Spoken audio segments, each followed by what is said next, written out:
And again, Larry, narrator, do you mind going back and reading again? And are you muted? Because we can't hear you.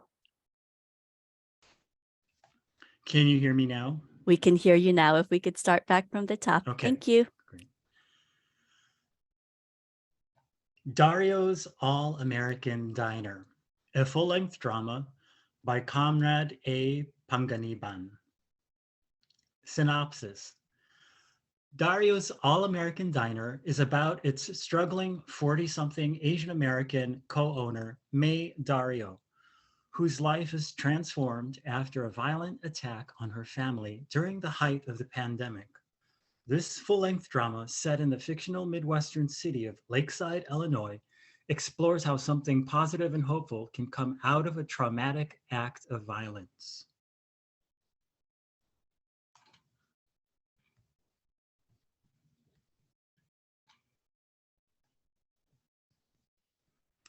Cast of characters.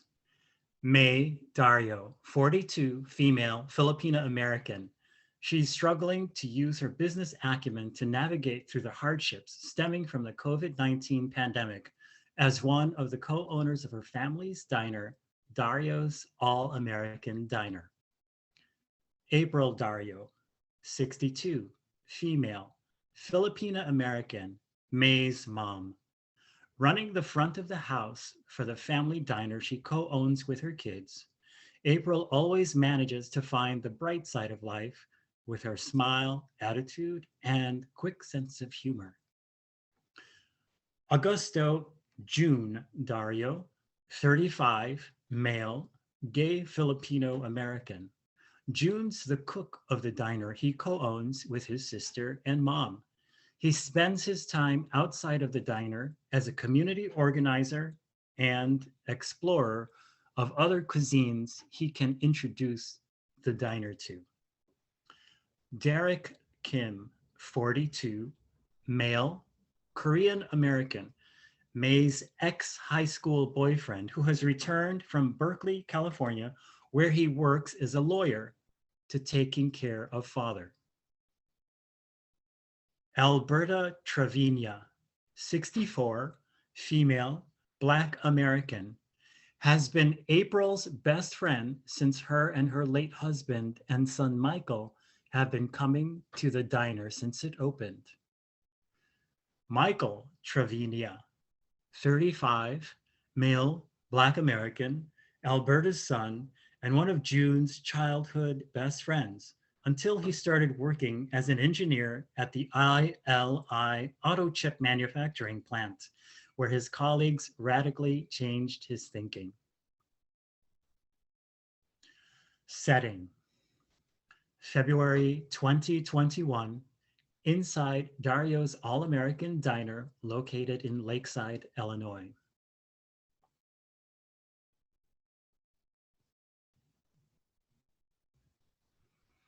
Scene 1. Finally. Diner, early morning. A single focused light rains down on May Dario, 42, Filipina American co-owner of Dario's All-American Diner, located in Lakeside, Illinois. It's a cold February 2021 morning, almost a year from the beginning of the COVID-19 pandemic in America. It's 3:30 a.m. and May is filling in numbers in an accounting pad while going through various receipts and invoices. After a note, she lets out a deep sigh and takes a sip of her just brewed coffee. May. Okay. What's next? May rifles through a few more papers on her desk until she lands on an unopened envelope that causes her eyes to open wide in surprise. She quickly finds a letter opener and rips the envelope open and begins to read. Miss Dario, thank you for your Given our mutual relationship with Miss Nakamura and your circumstances, we feel that if we don't hear from you by Monday, February 15, 2021, February 15. May picks up her cell phone to look at the date. Shit. With her cell phone in one hand and the letter in the other, May dials the number listed and waits for the voicemail to finish speaking on the other end. Hi. Hello, Miss Reads the letter. Schrader. Miss Schrader, good morning. This is May Dario from Dario's All-American Diner on 332 Bleecker Street in Lakeside. I'm just calling back to confirm that I received your letter and to say thank you. And per your letter, we'd be happy to meet with you anytime next week. Feel free to reach me at 847-813-9026 to schedule the day and time that will work best for you. I look forward to meeting with you in person, Miss Schrader.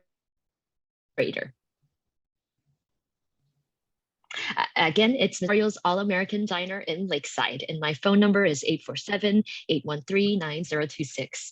Thanks. May presses her cell's end call button and lets out a breath of relief as she picks up the letter again.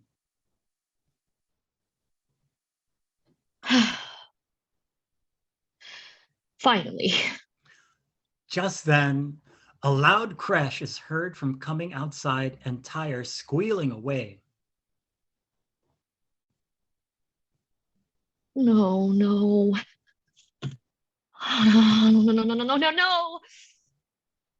Lights fade as May runs off toward the direction of the sound of the crash.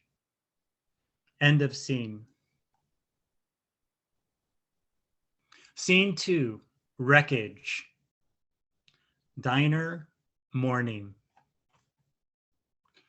Lights up on the interior of Dario's All-American Diner. It is decorated as Americana can get.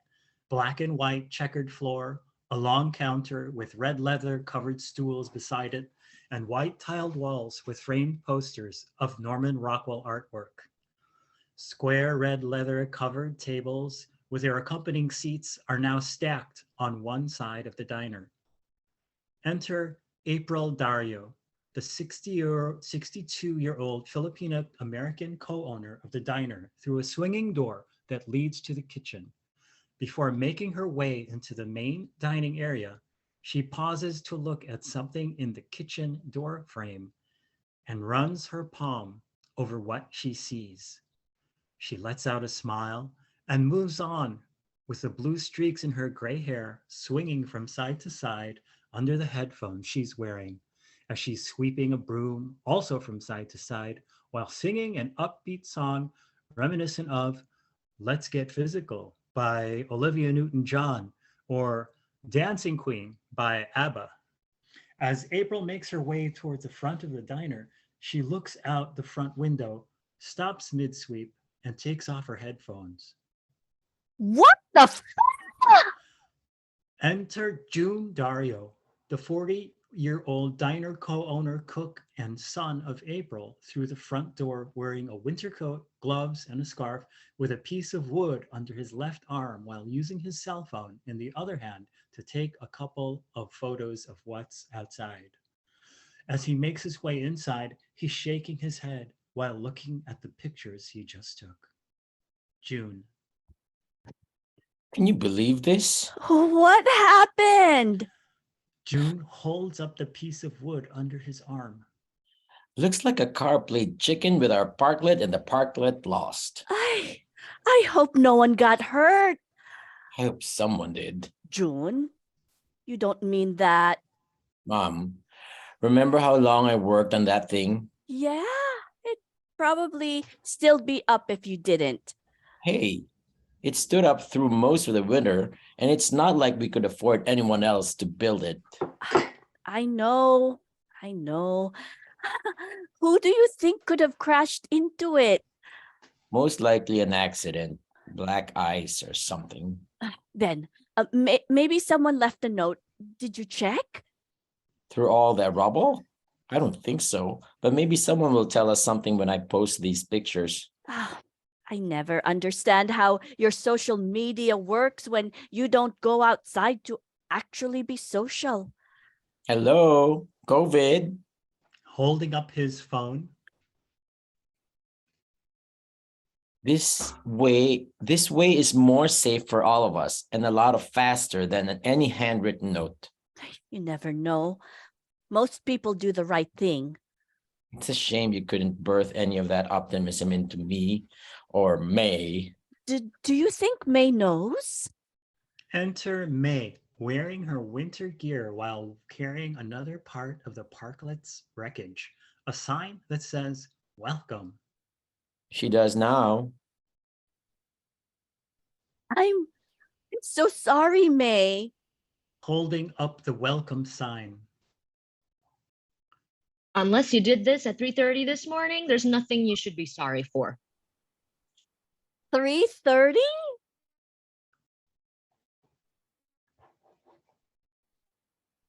I was in the bag trying to get caught up after we had to let Anthony. Thanks for reminding me. You never had a chance with him. He was our best accountant. And didn't our best accountant turn you down for a date? A lot? That's because we have a strict no dating the employees policy.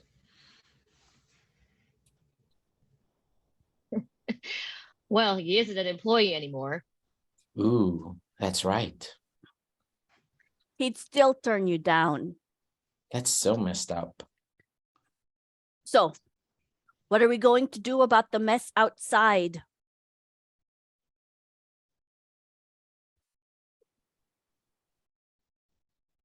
I don't know. Maybe it's a sign. Like the one you're holding? May realizes that she's still holding the welcome sign and puts it down. Not this kind of sign. I meant maybe it's time to realistically, how long do you think we can keep this up? We lost 73% of our business since the shutdown. Luckily, we have enough saved up for rent, and we're still waiting for the government grant to keep us open for, I don't know, 1, 2, 3, 2 more months. All that math kept me up late last night and this morning trying to make sense of all this. And now literally everything is crashing down all around us. So what are you trying to tell us, May?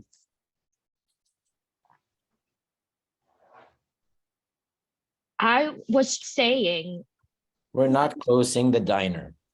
Oh, Yes, we are not closing the diner.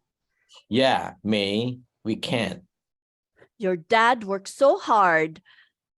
We work so hard.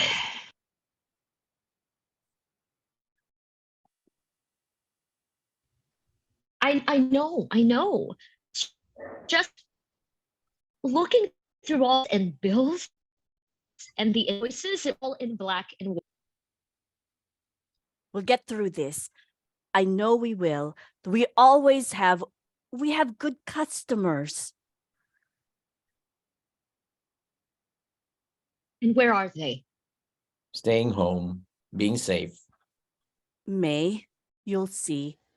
When we reopen, everything will be back to normal.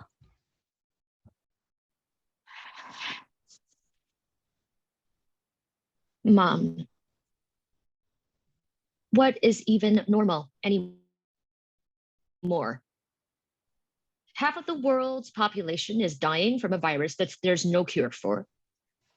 We have a person in the White House that's dividing the country. And our diner is empty. Normal is people drinking coffee at those tables. Normal is customers eating their normal all-American bacon, eggs, and toast on those normal counter that Dad built his own 2 hands. It was nice when we had someone in the family who could actually build things. Thanks, Mom. But she's right, and that's exactly why we can't close. For Dad. Kimiko is closing her pizza parlor. What? The one her grandfather opened after his family came back from Manzanar? The first pizza parlor owned by a Japanese family in Illinois? The very one. Even when most of her employees caught COVID, she ran that place by herself. From prepping the ingredients and the dough to taking orders to baking the pies and boxing them up. She did everything. Doesn't make sense that she'd just give up. Both of you girls never give up at anything. Like that one time at summer camp, At Perkinswood, the both of you had a staring contest in the campfire and neither of you was going to blink first, even with tears running down both of your faces and all of us kids screaming, Kimiko, Kimiko, May, May, Kimiko, May.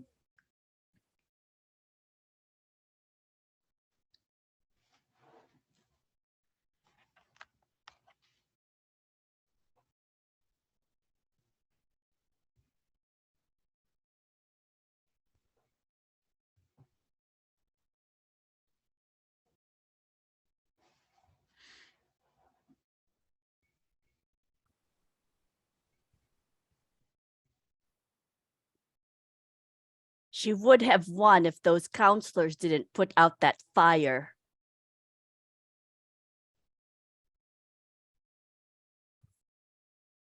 After yelling at the both of you for 45 minutes to stop, and I had $5 on Kimiko. She's just like her mother, one of the most determined people I know. Why is she closing her restaurant? because of last week. What happened last week? You didn't tell her. You know how mom is with bad news. I am not. You know how mom is with bad news. How dare you think you know how I am with bad news? You should know me better than that. Your father is the one who didn't know how to handle bad news. Telling me I don't know how to handle bad news? Okay. So what happened? The parlor was vandalized. What? It was vandalized. All the windows were smashed in with what looked like a baseball bat, and someone spray painted the front door with "Take the corona back, you." Chink. I don't understand. How could someone, why would someone do And to that? think her grandparents opened that place after coming back from an internment camp when they faced the same type of discrimination over 75 years ago. Except they didn't have a virus that was killing half the world. But Kamiko was born here. Mom, it doesn't matter where she's from or where we're from. Racism blinds people. To them, we're all lumped in the same category as us versus them. And sometimes racism brings out the bad in good people. Like when people start using the word us and them. What are you saying? I'm saying that we're all American. It says so in our sign outside. Dario's All American Diner, and that includes Kamiko too. Do you think that matters to the people who destroyed her restaurant? Or our parklet? Do you think? I don't know. I went over to her place after I found out about How is she? what do you think? Devastated, hurt, angry, hopeless. And that's when she told me she's selling the place. Some company found out what happened and was willing to buy the parlor from her. The parlor or the space to flip it to another Starbucks? She did what she had to do, and I can't blame her. With the money she's getting, she's planning on finally taking the trip to Rome, where her grandfather first learned how to cook Italian food when He was with the 42nd. And what do you think her grandfather would say? Mom, it's Kamiko's decision. Aren't we not allowed to fly there yet? Knowing her, she'll make it there some way, somehow. And she'll finally be out of here, which must be nice What would? to dream of a life away from all of this. We are not closing our diner. April storms off into the kitchen. Jeez. And that's why I didn't tell Mom about Kamiko. I should go check on her. Give her time. Probably looking for something to chop. Ooh, angry chopping is never a good thing. Better get in there since I am the chef, which reminds me, No. you don't even know what I'm going to say.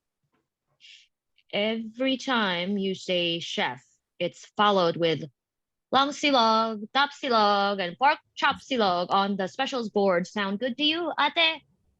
Number one, you only say ate when you want something. And number two, we only cook and serve diner food here. That's the only reason Dad opened this place, so he could feed people what they felt comfortable eating. That's why it's called comfort food. And even though Mom's mad at me now, you know she'd agree because that's what makes our all-American diner all-American. May, take a look in the mirror. We are American. It's 2021, for goodness sake, and this country should be old enough to know that the food from our Filipinx culture should be part of this diner too, because that's being all American. Filipinx? May, it's time to wake up. Angry chopping sounds are heard coming from the kitchen. That better not be my new William Sonoma Miyabi Kaizen knives. June runs to the kitchen as the chopping sounds continue. End scene. Scene 3. Cal Diner. Continued morning. May has her back to the front door as she watches June exit. Enter Derek Kim, 42-year-old Korean American, through the diner's front door, wearing a Cal Berkeley hoodie, a beanie, gloves, a mask, shorts, and running shoes. Derek. Hi, are you open? Actually, sorry, not. May turns around and pauses as Derek takes off his mask. They haven't seen each other in almost 10 years when they were a couple. Yet. Hi, May. Hey, Derek. Pause.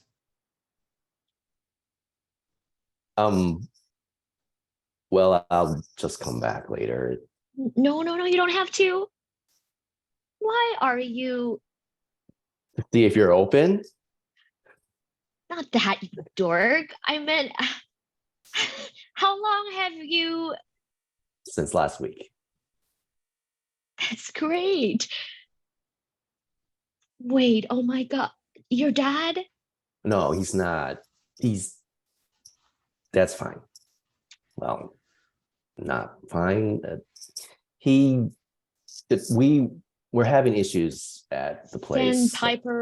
Sandpiper Landing. Yeah, just felt like he wasn't happy there, and seeing how some of the senior facilities are handling the pandemic across the country got us, well, more me kind of spooked. So Yeah, yeah. I'm sorry that I haven't had the chance to visit him. Oh, no. Why should you feel like you had to, you know? He always treated me and my family so well. That's my dad. So yeah, moved back. May points From- to his hoodie. From Cal.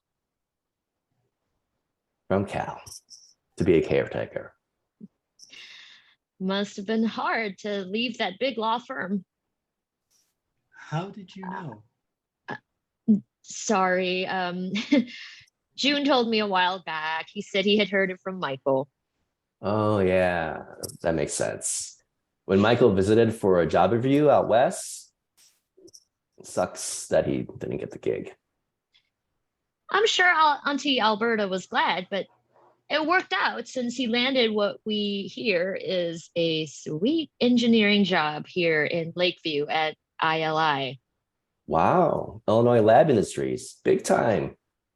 Who knew that kid could go from building Legos to making auto chips? And how's June doing? He's in the back prepping for the day. As long as it's not Play-Doh. I can't believe you put that Play-Doh burger in your mouth. I was trying to impress someone. That someone thought you were kind of stupid. I was talking about June. He's been wanting to be a chef since forever. He's gotten really good and he wants to grow. It's good to hear that those two knuckleheads are doing good, but can't help themselves to cause trouble by talking about me and my business with you.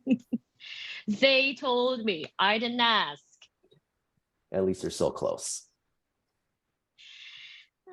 Can't really say that they're that close anymore. You know how it is with time and friendship. Yeah. Yeah. So, how are you? How have you been? Your mom? She's in the back shopping. And I've been. Did you see what happened outside? You mean the wreck? That's one way to describe it. And how I've been. I don't want to get in your way, so You don't have to leave. I can come back later when you're open. No, stay. You should get warm. Why the hell are you wearing that? Did you forget how cold it gets in February? I'm wearing gloves. You need to wear some coffee on the inside. Let me. May turns and makes her way behind the counter to the coffee maker. Thanks. I guess I did forget how cold it got, You turned into a real California boy. but left my heart in Illinois. Good, flat, winter, Illinois. May hands Derek a cup of coffee. Where your heart is. Derek raises his cup of coffee in mock agreement and takes a sip. Welcome back. Nice to be welcomed. So you're outside dining? The parklet. Yeah, what happened? Guess it's as good as mine. Probably an accident. If your parklet looks like that, I'd hate to see the car. I'd want to. Then I'd know who to sue for the damages. I am a lawyer. Thanks. But maybe it was meant to happen. You wanted that to happen? I didn't want it to happen, but I don't know. Maybe I was manifesting for something to. You hear what happened to Kimiko's pizza place? Yeah, I saw. I talked to her about it too. You did. She didn't say anything about. She probably had other things on her mind. Yeah, you're right. You're right. I told her that I worked a couple of pro bono hate crimes cases in Oakland and San Francisco. So if she needed any legal help with anything, she can always call me. You really think it was more than just vandalism? Well, those damages definitely made it a crime. And the message on the door? Definitely a hate crime. I'm glad that you're here to help her out, but what if the police never catches who did it? I mean, What's to keep that person or people from doing it over and over again? It's not like violence against Asians in America is anything new. It's not. It just got worse by people who needed to blame the virus, the shutdown, the climate on something. Or on someone. Yeah, and in Kimiko's case, it would help if we knew who did it. But even if we didn't, there's still things we can do to stop the hate. Stop the hate. Yeah, stop the hate. May starts to laugh. What's funny? I'm sorry. I forgot you went to a hippie school. What do you mean by that? In case you haven't noticed, we're living in a 21st century America where it's become a reality competition where the winner is crowned by how many likes a person can get for spewing out the most hateful words in a comments section. Good luck in stopping that kind of hate. That's not the kind of hate we're dealing with. That kind of hate that gets put into action has gotten people killed. Well, it has to start from somewhere, and that's why I stay clear of all that internet stuff. You are literally the last person on earth with nothing on the internet. No Facebook, no Instagram, no Twitter, no LinkedIn. That's what I said. I stay clear from. How did you know that I didn't have any of those? I didn't.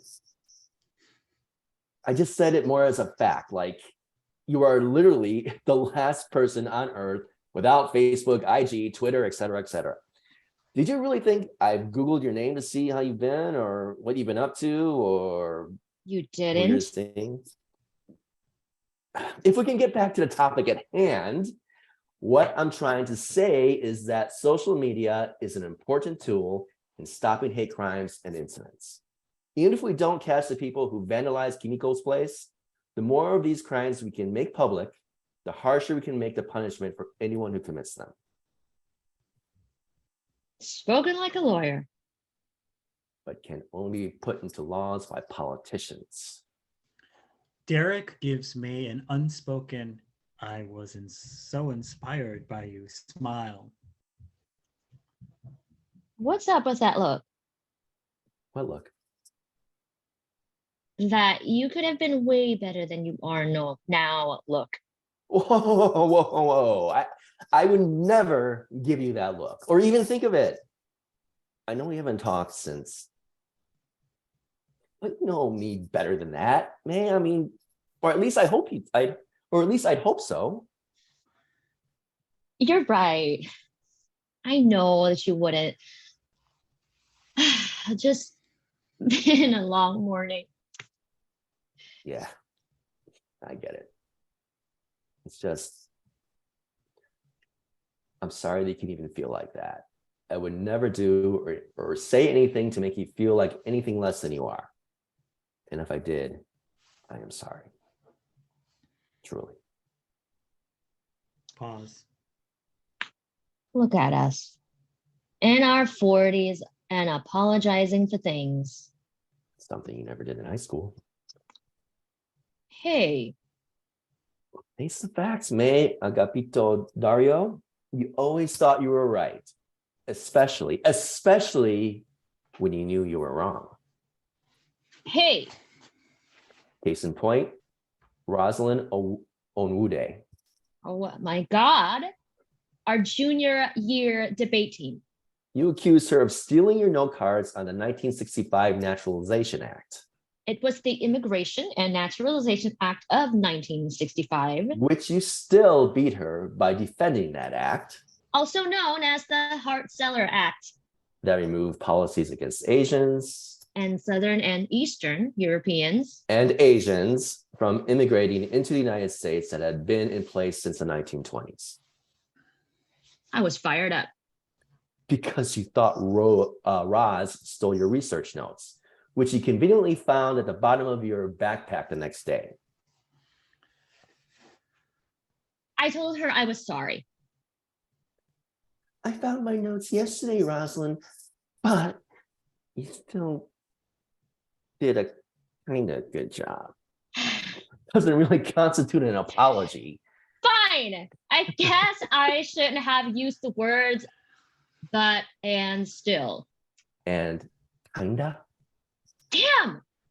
You and your memory. a gift and a curse. Besides, she should be thanking me for that. Go figure. If she didn't win that debate, then maybe she would have went into politics or something. And then where would she or Lakeside be? What did our yearbook say about her? Most likely to be the next Diane Burns. She's being paid to read. Do I hear a bit of jealousy? Oh, me? Jealous of her. Only because she's on the news every night, or being able to interview the most powerful people in Lakeside, or having a stunningly handsome, rich husband and 3 girls in a big home on the lake. Why do I need that when I could be here running a diner with no customers and piling bills with a pile of broken wood outside? Not that there's anything wrong with running the family business, which is admirable. We all thought you'd turn out to be a good politician one day. But because I never apologized to the Golden Princess of Lakeside. It's not because of the non-apology. It was because back then you had this fire. It was because you knew your shit. You had this chutzpah. Chutzpah? Fierce look in your squinty, Squinty sounds racist. steely. You had definitely had this look of steel determination, like you were fighting for something bigger than what was handwritten on those 3x5 index cards. You had this unwavering shield of protection made up of facts and stories and lives of these immigrants who came to this country looking for nothing more than a chance to no longer starve, or to no longer be silenced, or for that small chance just to be free. And that's the moment when I wanted to be a lawyer. It was also the moment that I felt to be young. And stupid. Never stupid. Pause. Well, I'm sorry. I never grew up to be the politician you wanted me to be. I always cared more about what you wanted to be. But that's life. We are where we need to be. And I absolutely understood that you needed to be here. Yeah, imagine this Midwestern girl in California with the sun, surf, and cowabunga, dude. Berkeley is nothing like that. Kind of wish that I had the chance to find out. Yeah. Yeah. More coffee? Nah, face is starting to tingle. I thought you'd outgrow that caffeine affliction at your fancy college. What can I say? I'm not as caffeine dependent as some people I know. Well, it helps to own a diner with an unlimited supply. Your dad would be proud of you.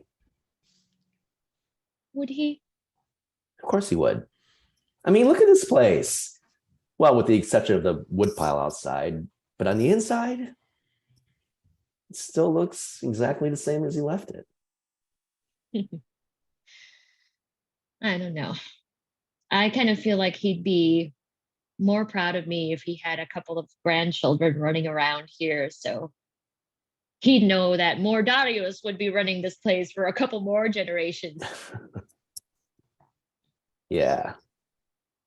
Sorry things didn't work out between you and that one guy. Eric? What a coincidence. Your first boyfriend, Derek, and your first husband, Eric? Yes, it was a coincidence. How'd you know about Eric? Michael, through June. Of course. Then, for what it's worth, I really am sorry that things didn't work out for you too. I can relate.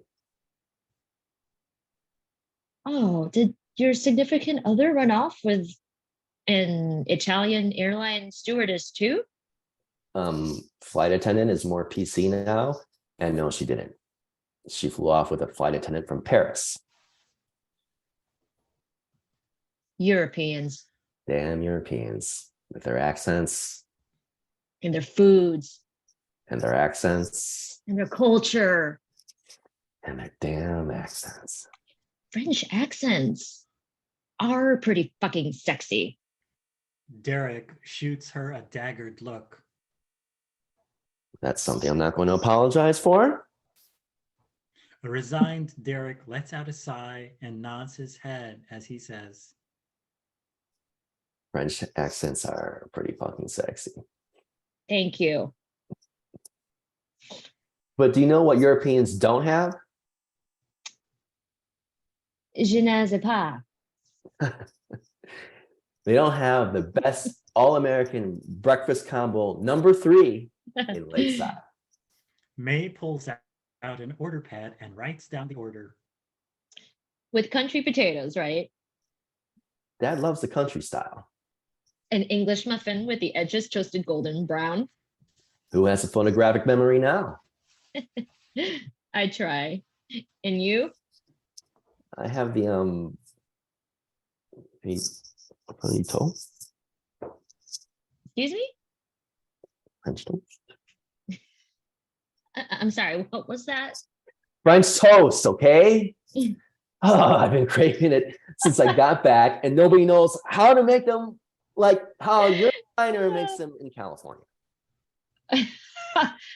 I'll be sure to let you know that, and the coffee's on the house. Ooh, thanks. Order up. May exits into the kitchen. End of scene. Scene 4, Alberta, diner, continued morning. Enter Alberta, 64-year-old Black American wearing winter clothes. She is a longtime neighborhood customer and friend of the Dario family. Closing the door behind her. Alberta. Ooh, where did that wind come from? Derek turns around. Derek? Is that Derek Kim inside Dario's diner? You caught me, Ms. Travinia. Derek walks over to Alberta, puts on his mask, and they share a hug. Let me see your face. You sure? Just got the vaccine last month. Well, since I'm vaccinated too, I don't mind you seeing my ugly mug. Derek takes off his mask. I can't believe how much you've grown. Look at you. And boy, you must be cold. I'm fine. I'm starting to defrost in here, Mrs. Trevina. You can call me Alberta. We're practically the same age now. Don't you just love being in your 40s, Alberta? Absolutely. Michael didn't say anything about your visiting. How's your dad doing? He's doing fine. Thanks. I haven't gotten a chance to see Michael yet, so I doubt that he know I was back. Thanks again for taking care of him when he was there. Michael can take care of himself. I heard he got a job at ILI. Who would have thought that he'd be working at the same place his parents worked at when all they made were cars? Ever since they shut down that part of the plant, it's all about all these electronic whatchamacallits and hickory doodads nowadays. Yeah, we lost a lot of good people in this town when they moved that manufacturing plant to Mexico. But I'm glad that you're still here. Oh, I'm not going anywhere. Roots already too dug into this place called home. Roots are a good thing to have. I'm glad Michael's doing well. I certainly hope so. He didn't come home last night, and I thought he'd be here picking up our order. Enter from the kitchen April, carrying a plastic bag with food containers. Did I hear a familiar voice? Hi, Mrs. Mrs. I'm Hi, sorry. Mrs. Dario. April hands the bag to Alberta. Thank you, April, darling. Thank you, Alberta, for all of your orders. Turns to Derek. And you, look at you. Aren't you cold? April gives Derek a hug. That's what I said. And still looks the same. Still looks the same. And with no wedding ring. First thing I noticed, too. Already? That's when you know you're home, when the old aunties ask if you're married and have any kids running around with you. Who are you calling old? Well, tell me I'm lying. May is still looking for a husband. And so is June. Enter June from the kitchen carrying a plastic bag with food containers in it.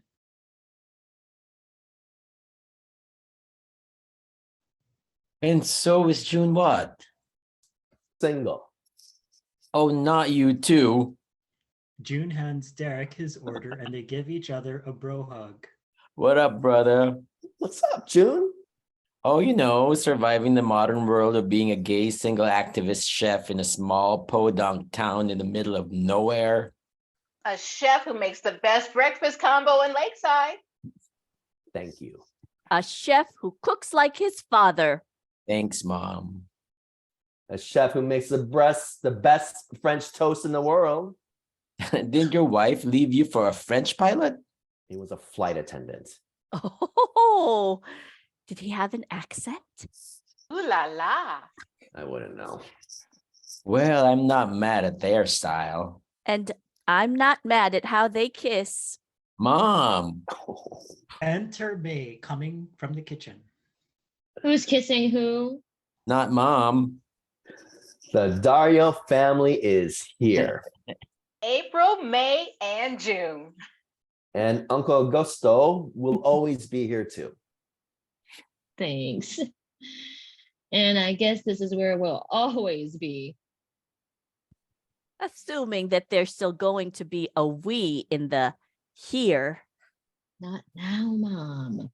Assuming. Derek, did you want me to warm up that for you? She wants to sell the diner.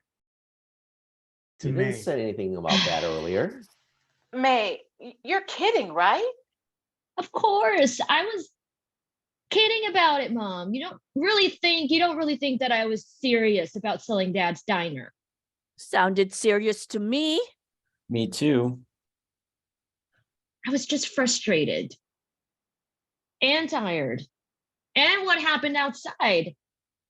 What did happen outside? Had to be an accident. Or maybe not. Doesn't matter. We lost what little business we had since all this started, and now we lose the outside seating too. That's why we can't thank you and Michael enough for your orders. The least we can do, April. When Duncan and I came off our shifts at the plant, too tired to cook, everyone came here. Your diner kept Lakeside going through the lean years. Did your mom tell you about what they did for Lillian Hernandez? No. No. She was married to Mr. Gustavo Hernandez, right? He lived up the block from me. She's the one. I remember my dad told me my mom about them. We love them both. What happened? It had to be back in 85 or 86? 1985. 1985, yes. Gustavo, Lillian's husband, was working the line with Duncan, and Duncan noticed that a seat was off on the carrier. So he started to make his way up the belt because the seats were moved on this conveyor belt that went up 15 feet. And that's when Gus told Duncan to stop and that he'd do it. He was Duncan's supervisor, and like everyone in those days, he took his job seriously. He'd rather risk his life over the people he supervised. And that's what he did. Gus got caught in the conveyor belt. Duncan lived with the guilt that it should have been him until the day he passed. That case even made it into a journal I studied at law school. Wasn't that one of the reasons that they closed the assembly line production? Oh, not until years later, but there were more cases than that. And now Michael's working the cushy six-figure job of designing the auto chips there. No offense, Auntie. None taken, June. You and Duncan raised Michael right, Alberta. You got him through school To get to get a job less dangerous and pays more. than we had. The American dream. Sorry to disappoint. May, I wasn't talking about you. If it wasn't for you, May, the place that kept our community together would be closed by now. I'm so proud of the way you stepped up to help your moms after your dad passed. It's the same way your mom and dad helped Lillian after the accident. They arranged a fundraiser to help pay for the funeral, and they held it right here. That's right. Augusto would set up a microphone and a music box in that corner. For the -1 competition. You had karaoke in here? Which Kamiko's grandfather won. Nobody could capture an audience like his Frank Sinatra voice singing My Way. Wow. We raised over $5,000 that night. Not bad for a little podunk town in the middle of nowhere, huh, June? Why don't we have more of those here, May? Community events? We still can't have indoor dining, much less karaoke, remember? Didn't you hear? Hear what? Cook County posted a message about indoor dining on their Facebook page. May doesn't have Facebook, but I do. June takes out his phone. Me too. April takes out her phone. Sorry, May. Derek takes out his phone. Sheeple. Reading his phone. Beginning next week, indoor dining is officially allowed back in Cook County under COVID-19 restrictions. Reading her phone. For the first time since late October, diners will be allowed to eat indoors, but at 25% capacity or 25 people per space. That's a lot more people than we could have served out there. That's great news. That's me, bearer of great news. Another week is the perfect time to reopen. It will be officially 40 years when Augusta parked our Dodge Caravan around the corner, covered my eyes, and led me to the front door to unlock our future. And this whole community's future, too. Everyone at the plant was so happy when you opened. I don't remember everyone being happy. That was only because this place was a bar before Augusto bought it. A bar? Only the husbands were angry about it since that was the only place they could hide to get drunk after work. Us wives are happy that you opened it up to feed all of us. I wonder if that's when the No Worries pub opened, since it's still the only bar in town.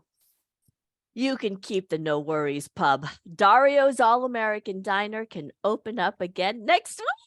This calls for a celebration. Yo, a grand reopening party. We don't have the budget to throw a party.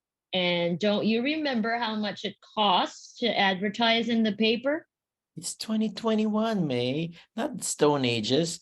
People will see our posts, tweets, and IGs. I'll create the flyer in Canva. April gets to work on her phone. And I'll share them with my network too. I don't have as many friends as all of you, but I can share the event in a couple of groups that I just joined on Facebook. Welcome back to Dario's All-American Diner's re-grand opening and 40th anniversary. Enter Michael, 35-year-old Black American, looking as if he just woke up. He's looking disheveled, but wearing a business clothes under his winter overcoat. And look who made it to the party. Derek goes over to Michael and gives him a bro hug. Hey, Derek, what's up? You're my first invite to the diner's re-grand opening and 40th anniversary party next week. It's not official yet. Yes, it is. April shows them her phone.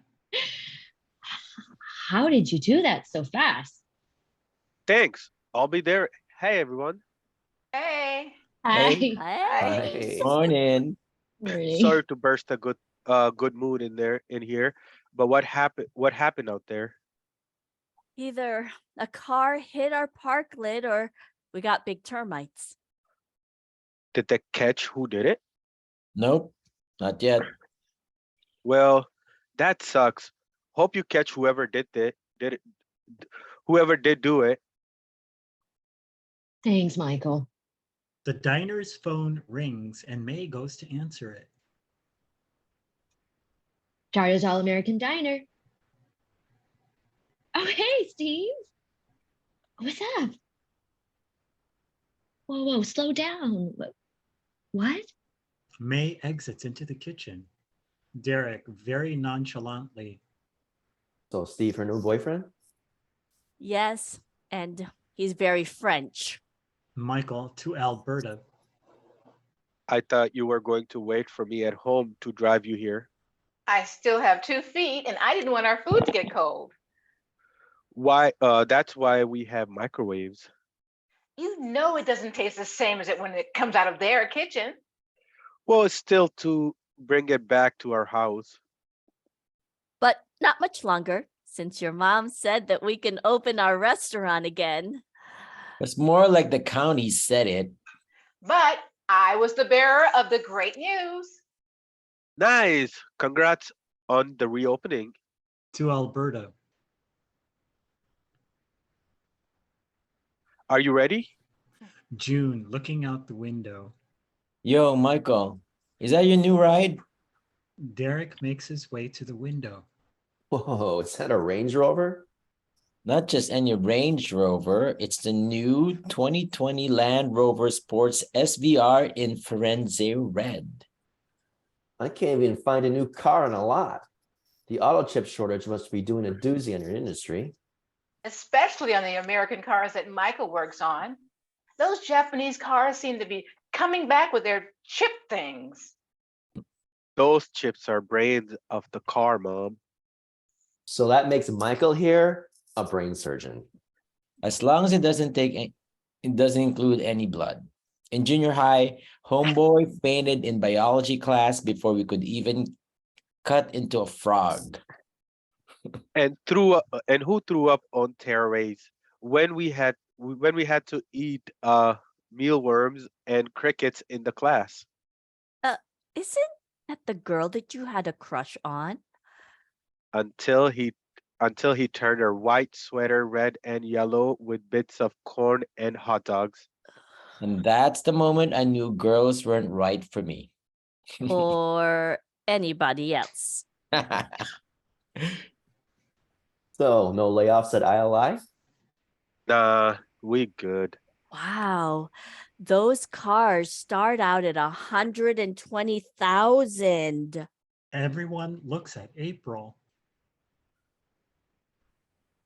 What? Miley and the Kardashians drives those too. Nothing special. ILI must be treating you well then. That's all right. Ready? Where's your car? I knew that couldn't have been your car. You've been wanting a Supra since middle school. People change. But not cars. You had your Corolla yesterday. Fine, it's Brandon's car. He said he wanted me to try it out. We see how well it drives on the winter street. He said that it has good basis for this weather, whatever that means. Were you out with him again last night? It was a work thing, and it was just me. A couple of other folks from the office were with us, just blowing off some steam. I think he's testing me for a promotion. Hey, congrats. I don't like him. You have never even met him. I still don't like him. Oh, whoa. Now I'm intrigued. The only people you don't like are. Yep, he's one of them. Ooh, yeah. I see The All Lives Matter bumper sticker. Who ruins $120,000 Range Rover with a bumper sticker? A person who has an All Lives Matter bumper sticker. A person of color with an All Lives Matter bumper sticker. Ooh. Brandon's not a bad guy. Let me guess. He's not vaccinated either. He already had the coronavirus, so he doesn't need to get vaccinated. Doesn't he have to be a scientist to be your boss? A computer scientist. Who should know better? I don't have to agree with him on everything. And that's another reason why I don't like him. People like that are very persistent. They don't listen and could mess with your head. Would you give me some credit? Or better yet, could you give you and your dad some credit? The both of you raised me the both of you raised me the right way.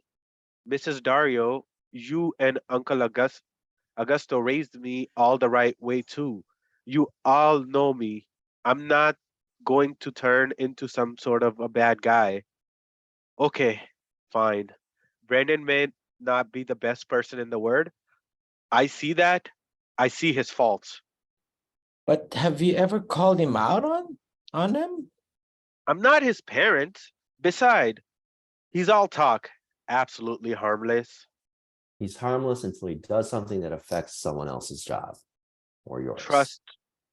Trust me. If he ever does something out of pocket, I'll let him know. It's him that I don't trust. May comes back in wearing her winter clothes. Can you believe it?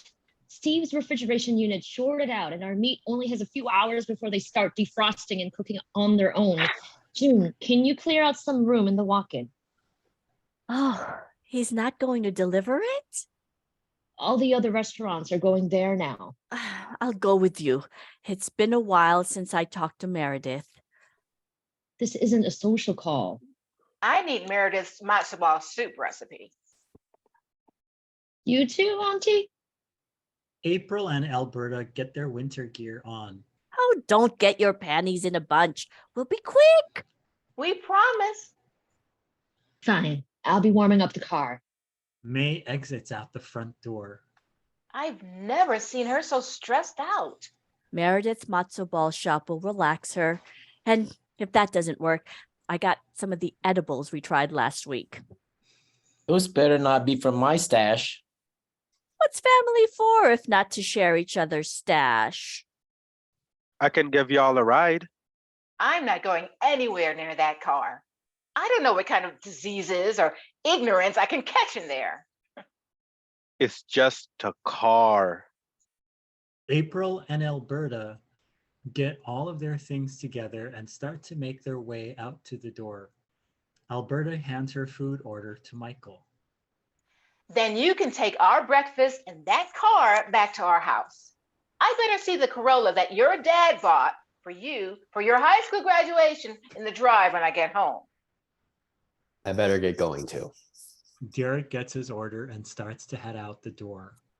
You want to ride to your house? I'm sure May would love to see your dad. Oh, thanks. Maybe later. I don't need her to be stressed out even more. Derek goes over to June and Michael and gives them both a departing bro hug. Check you both later. Later. See ya, D. Derek, April, and Alberta exit. End of scene. Scene 5, Maga. Diner, morning. Coffee? Sure. June gets 2 cups, goes to the coffee maker and fills both cups and brings them to where Michael is seated. Almost forgot. June goes behind the counter and gets the sugar dispenser. Don't empty it all this time. I like the flavor. You like diabetes too? Runs in your blood, bro. June raises his cup. To being blessed to being the highest statistical ethnic groups to develop type 2. Says the person who cooks the food to push our communities to that stat. What can I say? Our communities need the comfort, which I'm happy to provide. Terrible. You know I'm kidding, but on the reals, I've been pushing May and my mom to let me introduce newer food, healthier food for all of us, especially when we open back up. Seriously? Bet. Cool. I guess I better get back to warm this up for moms. Have you been? Pause. Just been a minute. You know how it is, work. You ever hear back from Mark or Reggie? Aren't you supposed to be Mr. Social Media? I claim no such title. Pamela Nagrani, bring back memories. You were the one who asked if the new girl had a boyfriend on the first day of civics class. How you found out her middle name? Irene. That names of her dogs, the name of her dogs, Luke and Leia. and her favorite position? Linebacker. What her 6'8", 280-pound All-American boyfriend played at Northwestern? What can I say? The internet was created to be a source, and I choose to be its sorcerer. I sense some evil in that tone. Hey, you've got your ass kicked if you asked her out if I didn't warn you about Mr. Linebacker, right? So you could say that the internet could be used for good too. That's exactly what I'm talking about. Like the thing that happened at the Capitol last month. The insurrection wasn't a good thing. How do you think they all got these people there? I could think of one person, speaking of evil, who could be the source of those rioters. We followed his tweets and his messages, and all those so called rioters were just Americans like you and me. We? I'm pretty sure they were nothing like you and me. Homie, you're the one always talking about standing up what's right. Like when you did that sit-in thing in our American history class because the textbook we were using didn't include the very long guy who started the cherry strike in California. That was Larry Itliong. And he started the grape strike in Delano, California. And that learn-in was about teaching the school about the people who made America better. What those people did to the Capitol wasn't something that they learned from a book or in school. They took as fact the words that were coming out a person who ignored the power of a vote by turning them with sticks and fire extinguishers and the police's own shields against the very symbol of democracy. It wasn't just the president's rhetoric. June, there was an article upon testimonials and video that proved that voting machines were faulty and couldn't be trusted. Out of all the people in this town, I thought you'd be smart enough to see through all the lies that the so-called mainstream media has been putting out. Who are you? I'm just a kid from Lakeside who woke up just in time to see how things really are. No, you're sounding like a person on the opposite end of being woke. June, wake up. Things are so screwed up right now.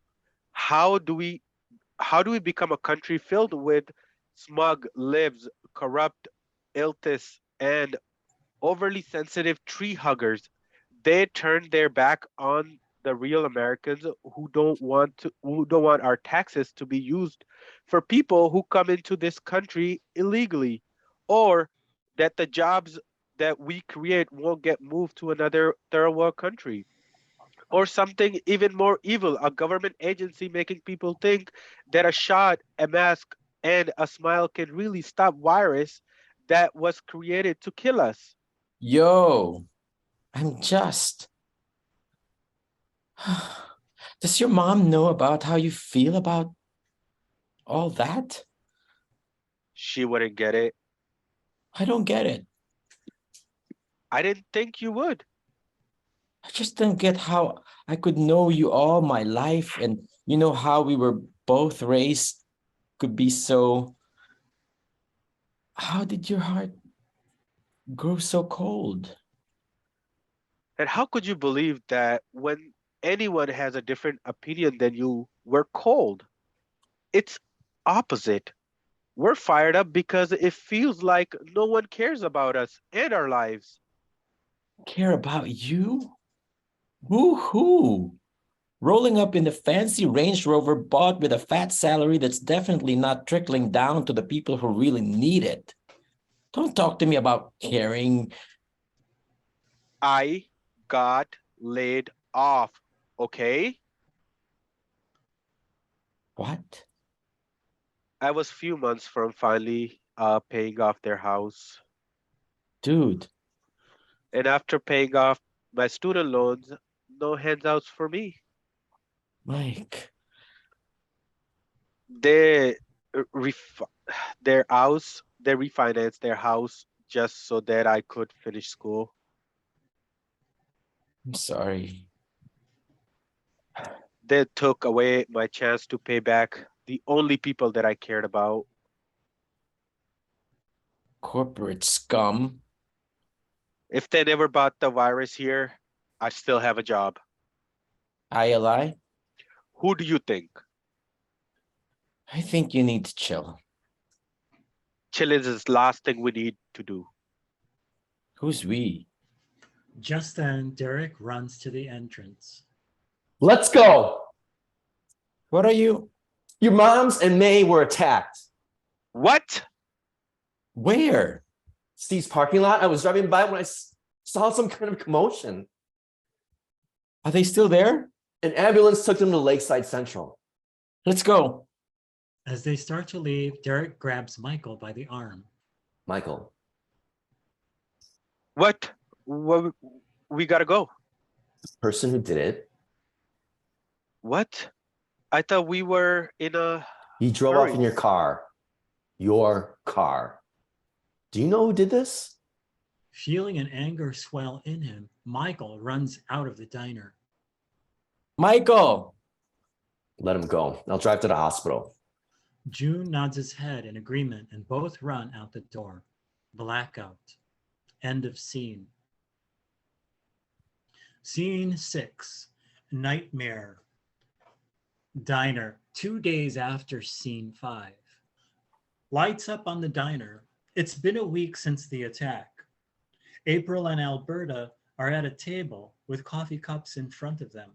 Both are wearing bandages. It's silent. June comes in through the kitchen with plates that he places in front of them. Sorry, Auntie Alberta. That's the last interruption. I just didn't want these to burn. You can interrupt as many times as you want, as long as it involves your special French toast. Thanks, June. You have to eat, Mom. I am. Okay. Did you give your sister something to eat? Yeah. But making her eat is another thing.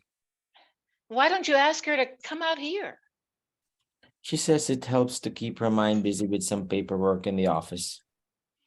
Wish I could keep my mind still. Then we don't have to talk about it. No, it's okay. Alberta is a natural storyteller. Not as good as Augusto. How did your husband have a story about everything? Like the time when he found a toilet on the roof. Did he ever tell you about getting tied to a dolphin? How about the time when he and his shipmates were stranded in the middle of the desert in Saudi Arabia? Dubai. Dubai, near Abu Dhabi, because he needed to get a recipe for an Arabian lamb stew. Which you don't serve here. I would if I had that recipe. Enter May, whose arm is in a sling.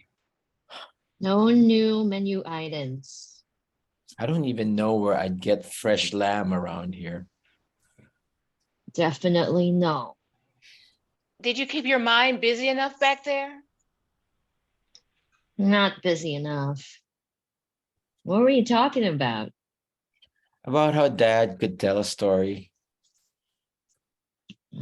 Like the one he got chased by a herd of bullfrogs in Louisiana? Ooh. We're not putting frogs on the menu either. Duncan loved that dish. I really do miss your father's cooking. Me too. I miss him. I do too, Mom. I bet if he were still here, the thing that happened wouldn't have. It happened too fast, Mom. He would have gotten hurt too. But it could have been worse if you didn't do that thing you did. What did May do? Nothing.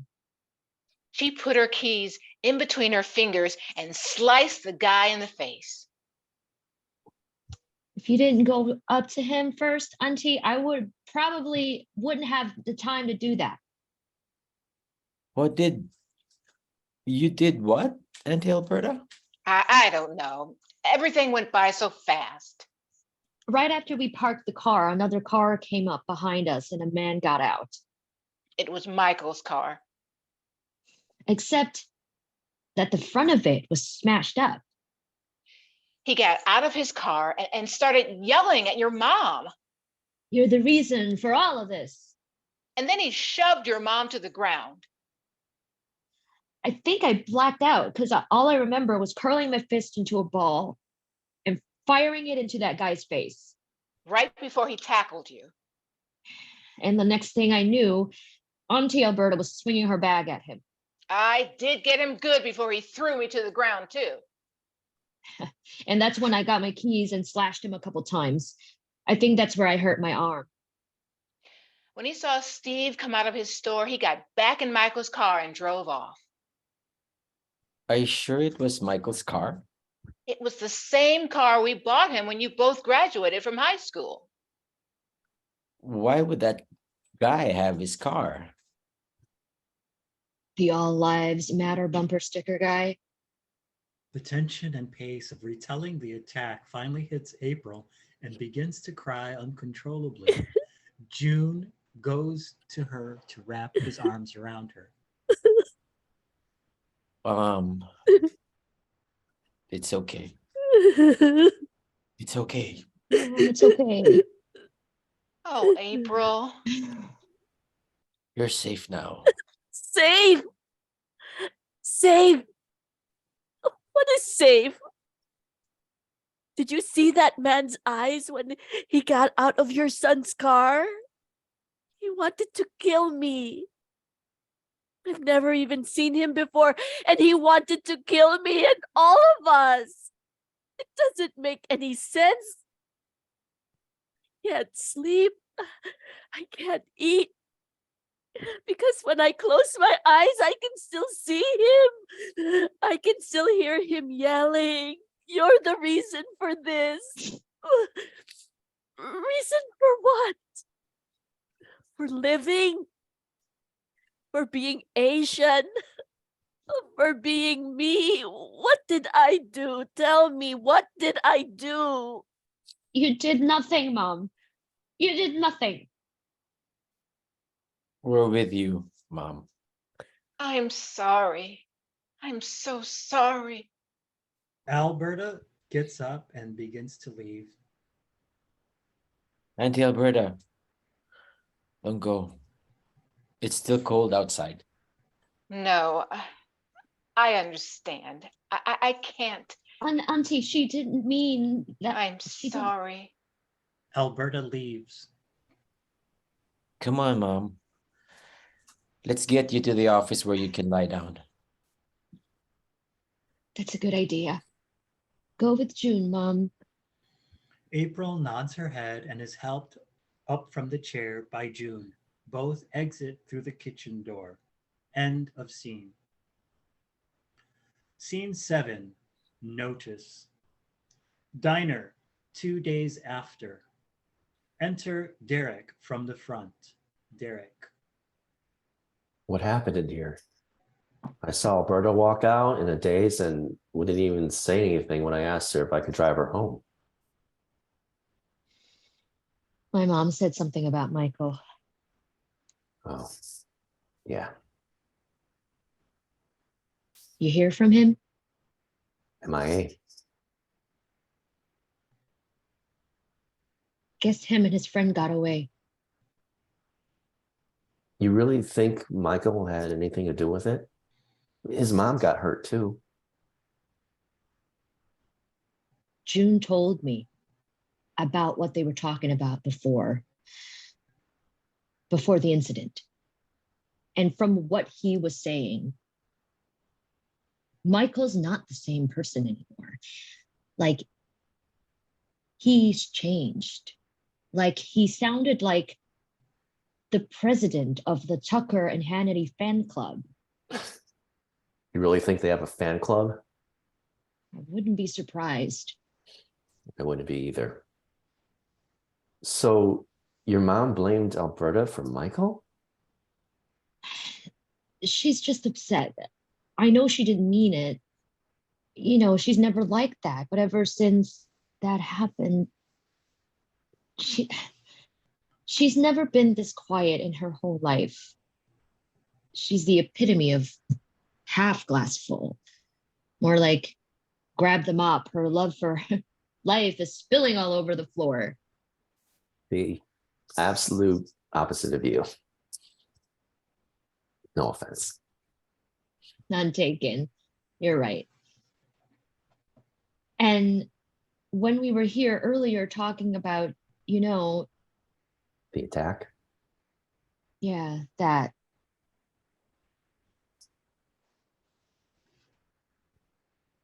Why is it hard for you to say what it was? It was an attack. A brutal and uncalled for attack on you and your mom. Auntie Alberta was there too. But that guy was yelling at you and your mom. You're the reason for all of this.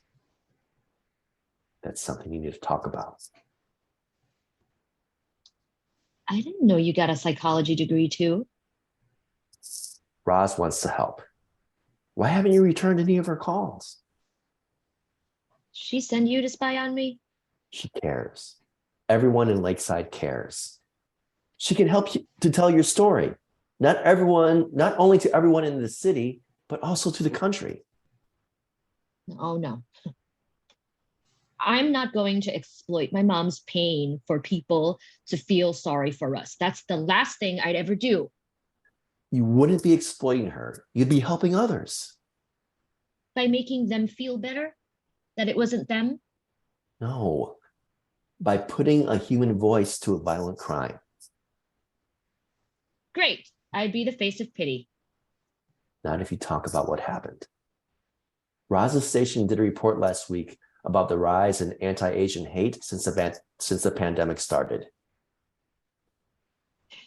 Even more perfect. We've become a stat. Stats can't make people feel real. Seeing, hearing, and reading the effects of people affected by racial hatred can make a difference. The more stories that people watch on the news or read on sites like stopaapihate.org. I'm not going to be a part of a marketing campaign. Then become a part of the movement that refuses to let violence happen to people just because of what they look like or where they come from to happen. Pause. I appreciate what you're trying to do. I really do. But being a face of a movement is the last thing I want to even think about. Because the only thing that matters right now is my mom and how am I going to keep this place open or pay for our hospital bills. Do you know how much it even costs to take an ambulance? I'll be lucky if the money we get from the Millennium Group will cover everything. What'd you say? Nothing. You said something about the Millennium Group? Yeah, that spaceship on Star Wars. That's the Millennium Falcon. The Millennium Group tried to recruit me when I moved back, even when I told them that I don't do real estate law. You should take that job. I hear they pay a lot.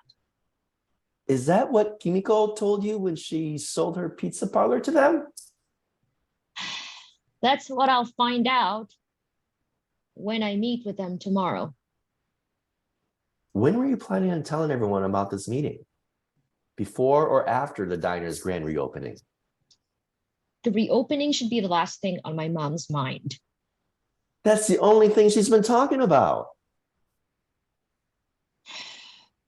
But that was before. And your dad also opened his place 40 years ago before the attack, which should only be a blip in the timeline of this place. Well, that moment sucked. Don't give that moment the power to be the endpoint of a legacy your dad left for your family or the rest of the families in the community. I could think of one person I'd cut out of this community. You don't mean that. Michael knew what kind of person he was. He could have stopped him from hurting us. He turned his back on all of us, his family. There has to be an explanation. Did California change you too? I thought the law doesn't account for being so forgiving. It just doesn't make sense. A person like him doesn't change overnight. Welcome to today's America, where people are so desperate to hear what they want to believe that they'll gobble any lie that's loud or flashy. And Michael probably just fell into that category. Or he just couldn't deal with losing his job. Why? Which I wouldn't care anyways. He what? I said I couldn't care less that he lost his job. When did that happen? I said I didn't care. Shaking his head. If Michael got let go, that might mean that his boss, son of a What? history, History what? repeating itself. Derek begins to exit out the front door. I'll be back Where are you going? to end this. Derek runs out Hey, to herself. don't do anything stupid. Enter June from the kitchen. I thought I heard Derek. Yeah. He just left. How's mom? Better now. Found the hen in the bottom drawer and one sip. Nighty night. May gives him a suspicious look. What? No sips from me? Promise, though it looks like you need one. Derek just got me wound up. He actually thinks that talking about what happened can help. Might have a point. Malala just got her license. I could give her a call for you. I don't need a therapist. Oh yeah, you sound so calm. No, I meant that Derek wanted me to talk to the news about what happened. Yeah, you don't need to do that. Thank you. Finally, somebody understands me. I already talked to them. You what? Rose said that she's been trying to get a hold of you, and I told her that you were still shaken up by the attack. You had no right. I had no right. Michael's boss is the one who didn't have the right to touch you or mom. And that's our and it's our community right now about right to know about this guy who's still out there. Who knows, he could hurt the next time or worse. Just let the police handle it. And then do what? Arrest him, goes to trial, and then gets let go scot-free? Did you already forget about George Floyd? They got Chauvin. But only because it was caught on video and posted all over the internet. Don't tell me you put anything on the internet about what happened to me and Mom. And to Auntie Alberta too. If news like what happened to you stays in a vacuum, then worlds never change and more people can get hurt just because they never think that anything bad can happen to people just like them. So you bet I posted about what happened online because it's not just about us. It's about all of us. Pause. So Just what did you tell? What did you tell about Rosalind? What did you tell Rosalind? Just that when you got to Steve's, a man approached you and started yelling before things got physical. Ross asked how you were all doing physically too. I said both physically and mentally bruised, but that the emotional bruising would take longer to heal. You said that. Peeps need to know because it's all About us. about us. Yeah. And the last thing this country needs is another Vincent Chin. Who's Vincent Chin? He was killed in the 80s in Detroit by some racist auto worker who got laid off. Pause as May remembers something Derek said. History repeating itself. Enter April, opening the kitchen doors and pauses to see something on the door frame and puts her hand on it. Mom, what are you doing up? You're supposed to be sleeping. Got any more Hennessy? I couldn't sleep. I just kept thinking about your dad and everything he did for us in this place.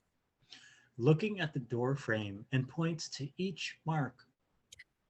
May, you were this tall when you thought you could carry a bin of dishes to the sink.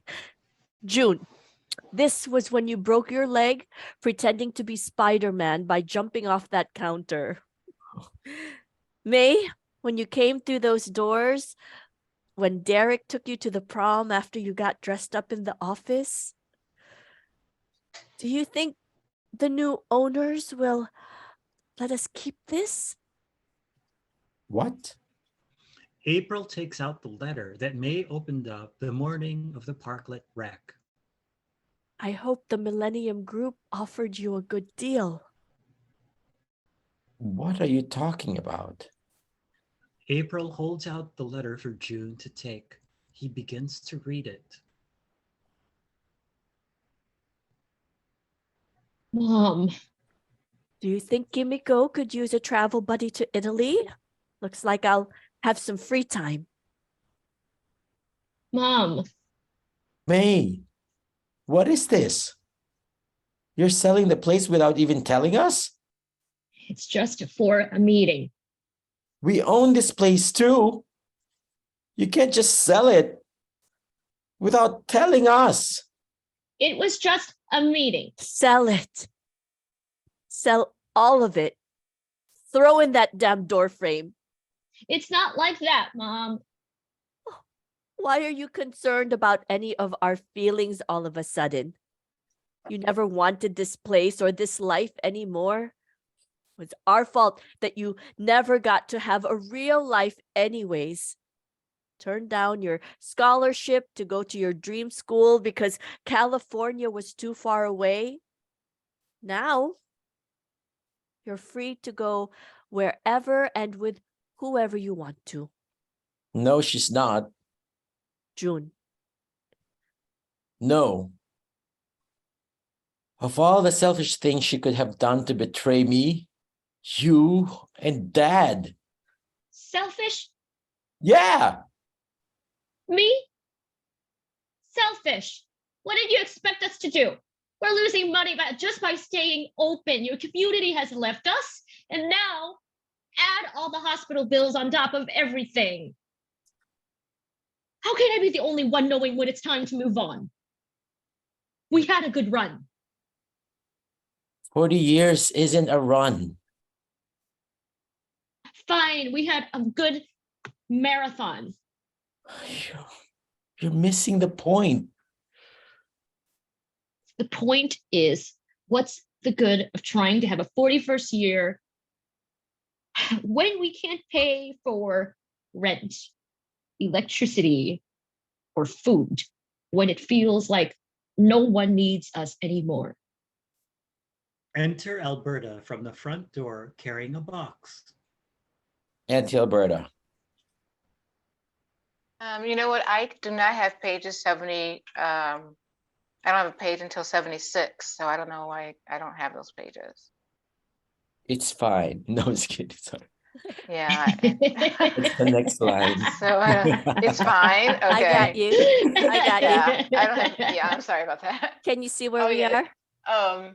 Yeah. Oh, it's fine. Let's see if I can do this. Uh-oh. Oh shoot.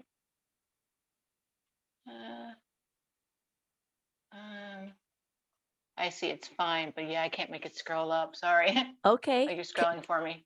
Okay, can you, so here we go. Let's take it back from Larry. Enter Alberta. Do you see that part there? Enter.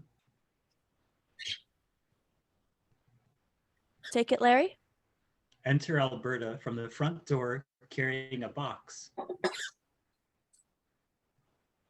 June.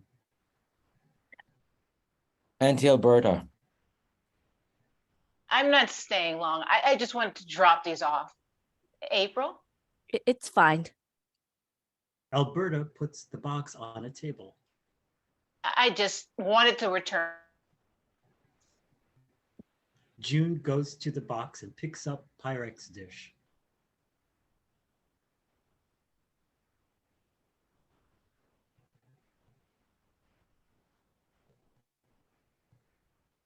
Sorry, it's not scrolling. Can you see the screen okay? Am I sharing the screen properly? Okay, it wasn't scrolling, sorry. Oh, okay. Where is it? Oh, Duncan loved Augusto's dessert. Bibinka.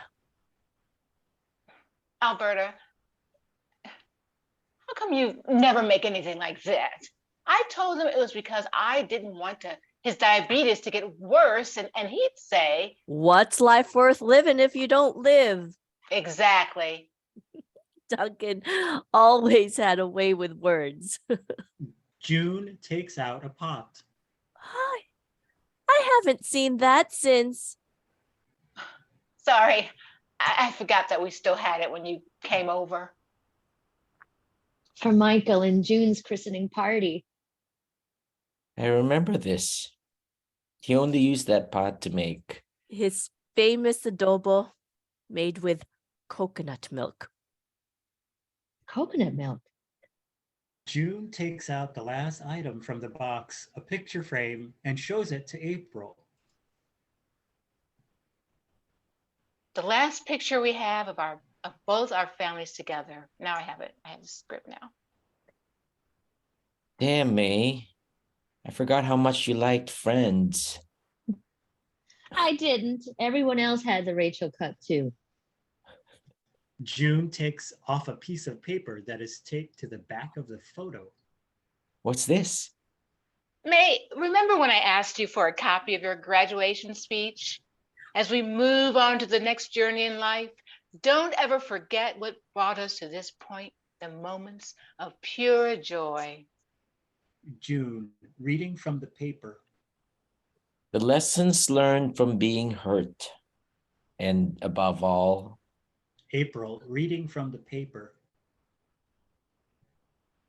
Knowing what true love feels like from your friends and family. For it is those things that will keep you moving forward, no matter how many times you want to give up. I'm so sorry for what happened to you. If only I knew. April goes over to Alberta and gives her a hug. Mm-mm. Enter Derek and Michael through the front door. Hi. Sorry, I don't have that What? page. That page.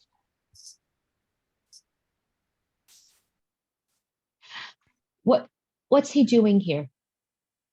Yeah, I don't know if this is a good. Derek, we can do this after. No, we're doing this now. Alberta goes over to Michael and gives him a hug. Where were you? Are you okay? I'll be in the back. No, May, you'll want to hear this. They don't want to hear from me. We're not going anywhere. What's this about, Derek? After I found out about Michael and his boss losing their jobs, Michael? I had a feeling that they may be somewhere they could lay low. Then no worries, Bob. Michael was there. I didn't know where else to go, didn't know what to do. You could have went to the police. And that's where we're headed now. We called the station and Michael told them where they could find his boss. Brandon asked me if I wanted to chill at his guest house by the lake till things blew over. Was that before or after he celebrated beating up your mom and my family? It was after I went there to switch cars and clocked him in the jaw for what he did. And then I drove to No Worries to figure out what to do next. And that's when Derek showed up. Alberta, I'll be going with him to the station, so you don't have to worry. Derek said I might be changed. Excuse me. Sorry.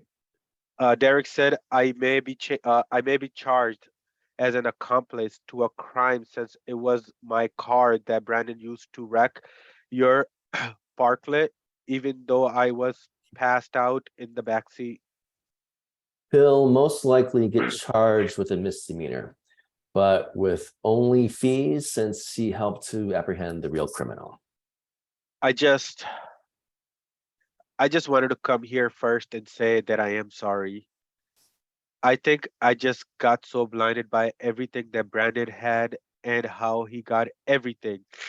And everything he was saying made sense, especially since I felt like everything was already stacked against me. But none of that really matters when someone you grew up with, someone who treated you like family, and someone who you love gets hurt.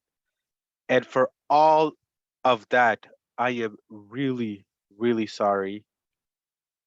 April goes over and gives Michael a hug, who breaks down in tears. It's okay, Michael. It's okay. Michael, we gotta go. They're expecting us. April lets mind- go of Michael. Do you mind if I go with him? Michael? She's the only family I have left. No, she isn't. Thank you, Auntie. May, June. Both May and June acknowledge Michael, but forgiveness hasn't been earned yet. I understand. Thanks for hearing me out. Michael, Alberta, and Derek begin to exit. Derek, I'll be out in a sec. Michael nods and exits with Alberta. May gives Derek a hug. thank you. You can thank me later. Ooh. April slaps June's shoulder. May lets go of Derek. I haven't forgiven him yet, but take care of Michael. You know I will. Oh, June, I forgot. Great job on the GoFundMe. Derek exits. June checks his phone. What's that? You! June shows his phone to April. Is that real? What's real? June gives his phone to May. That is the power of internet. 52,000?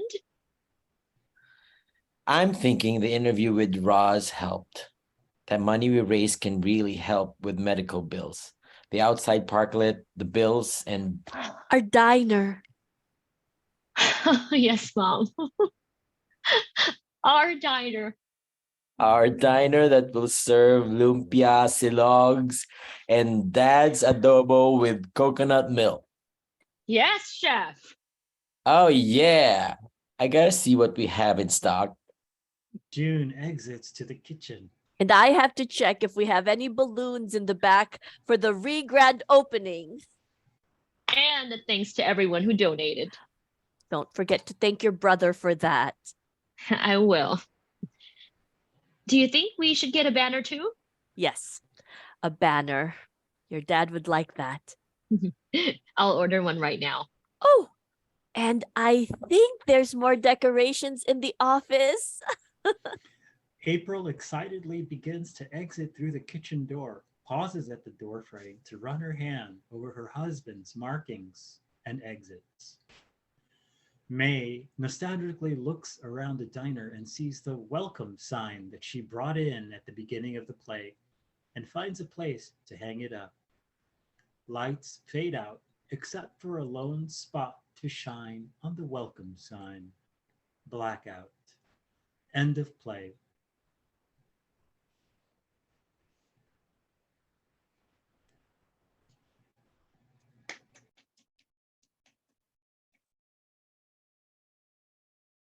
All right, I'd love to invite everyone to open their cameras and unmute if you'd like. A round of applause for our cast. Thank you very much, actors. And definitely want to give a big shout out also to Abdul, who just found out that he was stepping into this role about 10 minutes before we started. So Wow. thank you. Thank you, you. Michael course. Trevina, for No, stepping in, Abdul. I appreciate you guys just thinking of Yes. me. It was a fun And of time. course, another shout out as well to Andrea Conway Diaz, who last night found out that she was going to be doing this reading with us. So thank you so much for helping to bring some breath to this story. Thank you. Thank you, Andrea. Yeah. Thank you. Thanks for asking me. Right. So this is the time when we have a little bit of time to have a talk back with our artist and our director. And maybe Louis, do you mind getting started first and just kind of getting us, I don't know, yeah, get us going.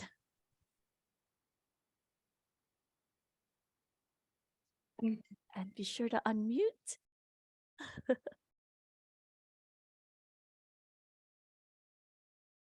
Can we hear you, Louis? Louis, you're muted. Okay, Hey. can you hear me? Yes, we can hear you now. Yeah, so I just wanted for us to give a round of applause for everybody's performance for this reading. Bravo. It's a first read, so you know, I turned up a lot. Oh. Well, I guess the first thing is how I'm interested in getting everyone's reaction about the play, as raw as it seems, after the reading. So what do you guys think? It's very intimate. It's just one part of everything that happened. I just thought it was really like an interesting way of looking at how it would affect an individual business and how it was affected, and just one of the stories that was told and so many that weren't told, just Mm. piggybacking off of this story, there's so many more that haven't been told. So this just brings a light to what have people gone through in the pandemic and how bad it was for them, and just an eye opener overall, to be honest, for me. Hmm. How about the others? I mean, Okay. I can relate to that. I can relate to that a little, just a little bit. Yeah. I mean, I feel like we kind of forgot what happened, 2 years ago, 2 years ago, 1 year ago, this being 2021, which was really just last year. Mhm. I think this play that helped us go back through the motions of what exactly happened, in the business side of things, and yeah, I mean, it's a really cool way of telling a story about what this Filipino family had to go through, running as trying to stay afloat as a business, but also trying to make sense of their identity. Yeah. So yeah, I wanted to add to that we all had to survive it, and then coming out of it is a different story. And as Joe Biden said, that the pandemic is over, but racism continues. And I have not really experienced, like, personally, like a physical attack, but Mhm. like in a macro level. But I always feel it in the micro level, like just the little bit of thing here and there. As a gay man, as a brown person, and as an immigrant.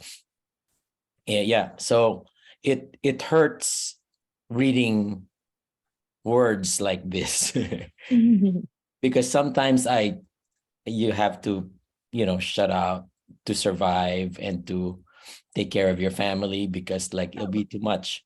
So yeah, so that's my little take on this. Lonnie?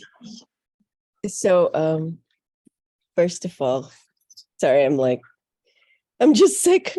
I'm so sorry. But first of all, congratulations, Conrad. That's a wonderful piece of work there. And I also want to give props to the actors. You guys, like, it doesn't seem like you just did this, like, it didn't seem like it's just a first read. You guys were awesome. And even when is it Andrea? Even when she was Yes, my computer, I didn't get this pages. Some of the pages didn't load for some reason. just like, just you guys did a great job of like just catching yourself, and so thank you for that. I really felt it, like, I thought that Conrad, the characters were really well developed, I feel. And the relationships were clear, like, even if it's just told through the banter, and I thought that was really good. Yeah, so I thought that you did a great job with that. With the I felt that the maybe the relationship between April and I would like to see that more maybe developed, or I don't know, but the relationship between April and Alberta, Mm. I thought that was really good, that when she kind of Ginger, great job with that, when you broke down, and when she broke down and felt, what did I do, and everybody just taking it personal, right? Because that's what happens when something like this happens. It's like you're like looking for someone to blame, and then everything is just personalized, even though it's not really, it's bigger than us. But so great job with that. Thank you. Thank you. Thank you so much, Lonnie. Anyone else from the actors, from the audience? Yeah. Oh yes. Okay, Jing. Thanks again, Conrad. I love the play. Oh, thank you, Tita Congratulations. Jing. And to all the actors, gosh. Yeah, who would believe this is the first time you're putting this together? You're amazing. And it made me tear up. And we're just reading, right? And I'm just listening, right? Because it hits home so strongly. And I love the way that each one has their own story, right? And the relationship, so that even though it's a very political thing, it was tackled in a very personal way. And I think this is the power of the story. And I think this is the power of this play. Because you know what the pandemic did and what all this anti-Asian hate thing did was just to divide us even further. You know, a lot of conservative Filipinos are afraid of the Black people, and they're saying, you know, African Americans, they're causing all of these things. So there's no sympathy across racial groups. And what we're trying to do is there's got to be more connections among us. And I think that's one of the strengths of what you tried to do. You got it from a, you know, very personal, and their relationships are real, so that, you know, even though they can relate to it on a macro level, they could relate to it on a personal level. And people do make exceptions. You know, I don't like Black people, but I have a neighbor, and they're willing to make an exception for their neighbor because they have a personal relationship. And I think that's the strength. That's the power of this thing. And the other thing too is I love the side stories, like the relationship between Carrie's and Pauline's, you know, characters, right? That was cool. I thought that was cute. And I do agree with Lani about having something like that between Ginger and, you know, and Andrea. And now I don't know about the backstory with Chip, with Michael, if there was such a thing, but there was a hint of that, but it wasn't really played out, right? So, and again, I love those side stories, almost like padded the whole fullness of the characters also.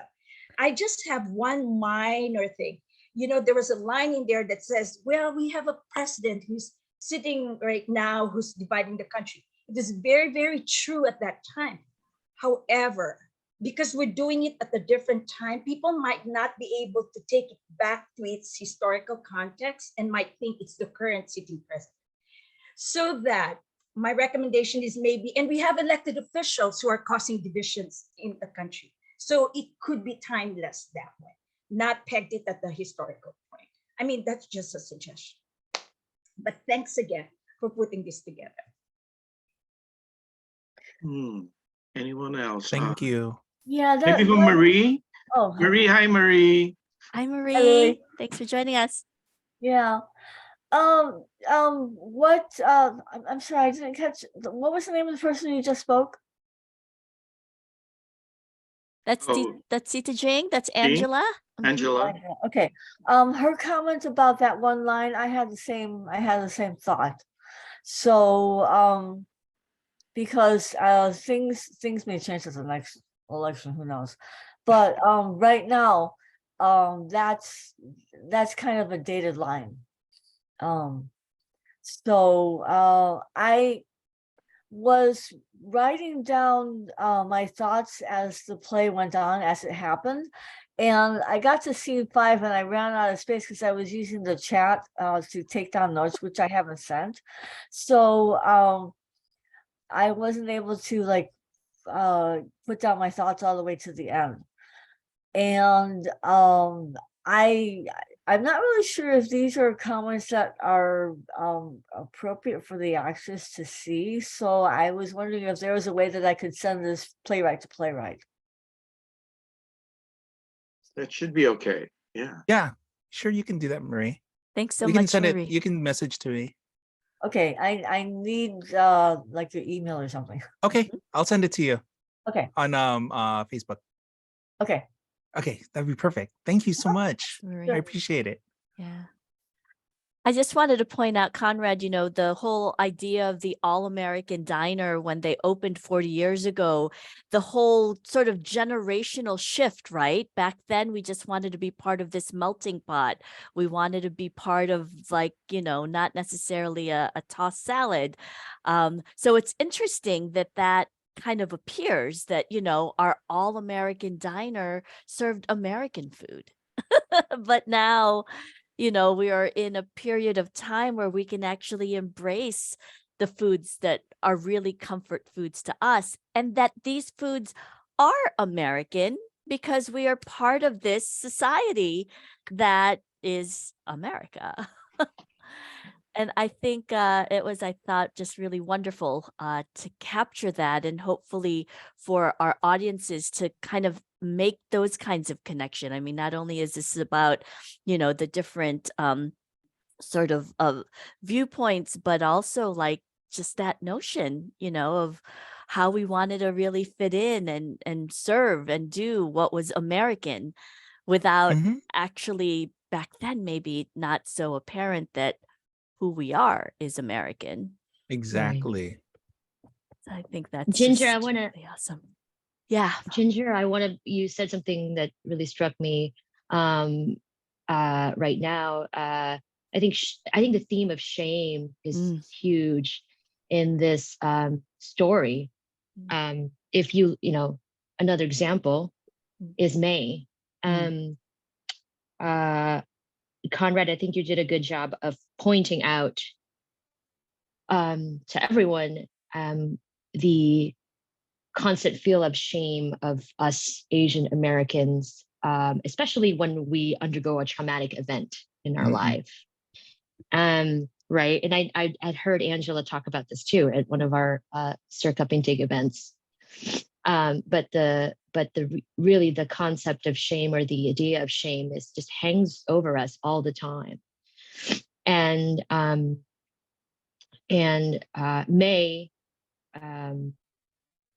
May was really shameful to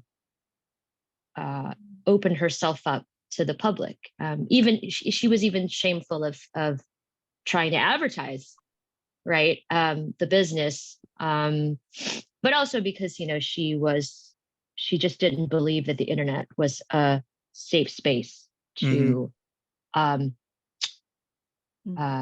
to talk about important things. It was tainted. It's her, in her mind, it was, the internet was tainted, and she didn't want any part of it, right? Right. So I think I think that you did a really good job painting that concept of shame, you know, for us. Thank you. Thank you for sharing that. That was part of the research that Circa Pintig has been doing as well, and what I've learned about why these personal matters don't get, you know, talked about often. It is, yeah. To piggyback back off of that, the word she used, shame, is I believe she was also ashamed to just bring up the fact that she was meeting up with the restaurant, whether she was, you know, she maybe felt embarrassed that she couldn't keep the business at flow. So she didn't want to bring up the meetings with her family, and just kind of had like a secret meeting to meet and just see if she could sell the place to keep it at flow, you know? So when it comes to shame, I feel like there's a lot of personal shame in there too, especially, you know, with Michael, to him coming back to the diner, just overall theme of it. It just makes sense. Thank you. Great. Yeah. Conrad, other questions you have for us, or any other thoughts, or a message that you have about working on this piece? And thank you again so much for taking this on. Oh, you're very welcome. It's been my obsession. Anyways, for the last year while I was writing it, yeah. I need to make sure, because I wrote this in New York. And I started in New York, finished it there in California. But it's my ignorance of knowing you have parklets in Chicago, right?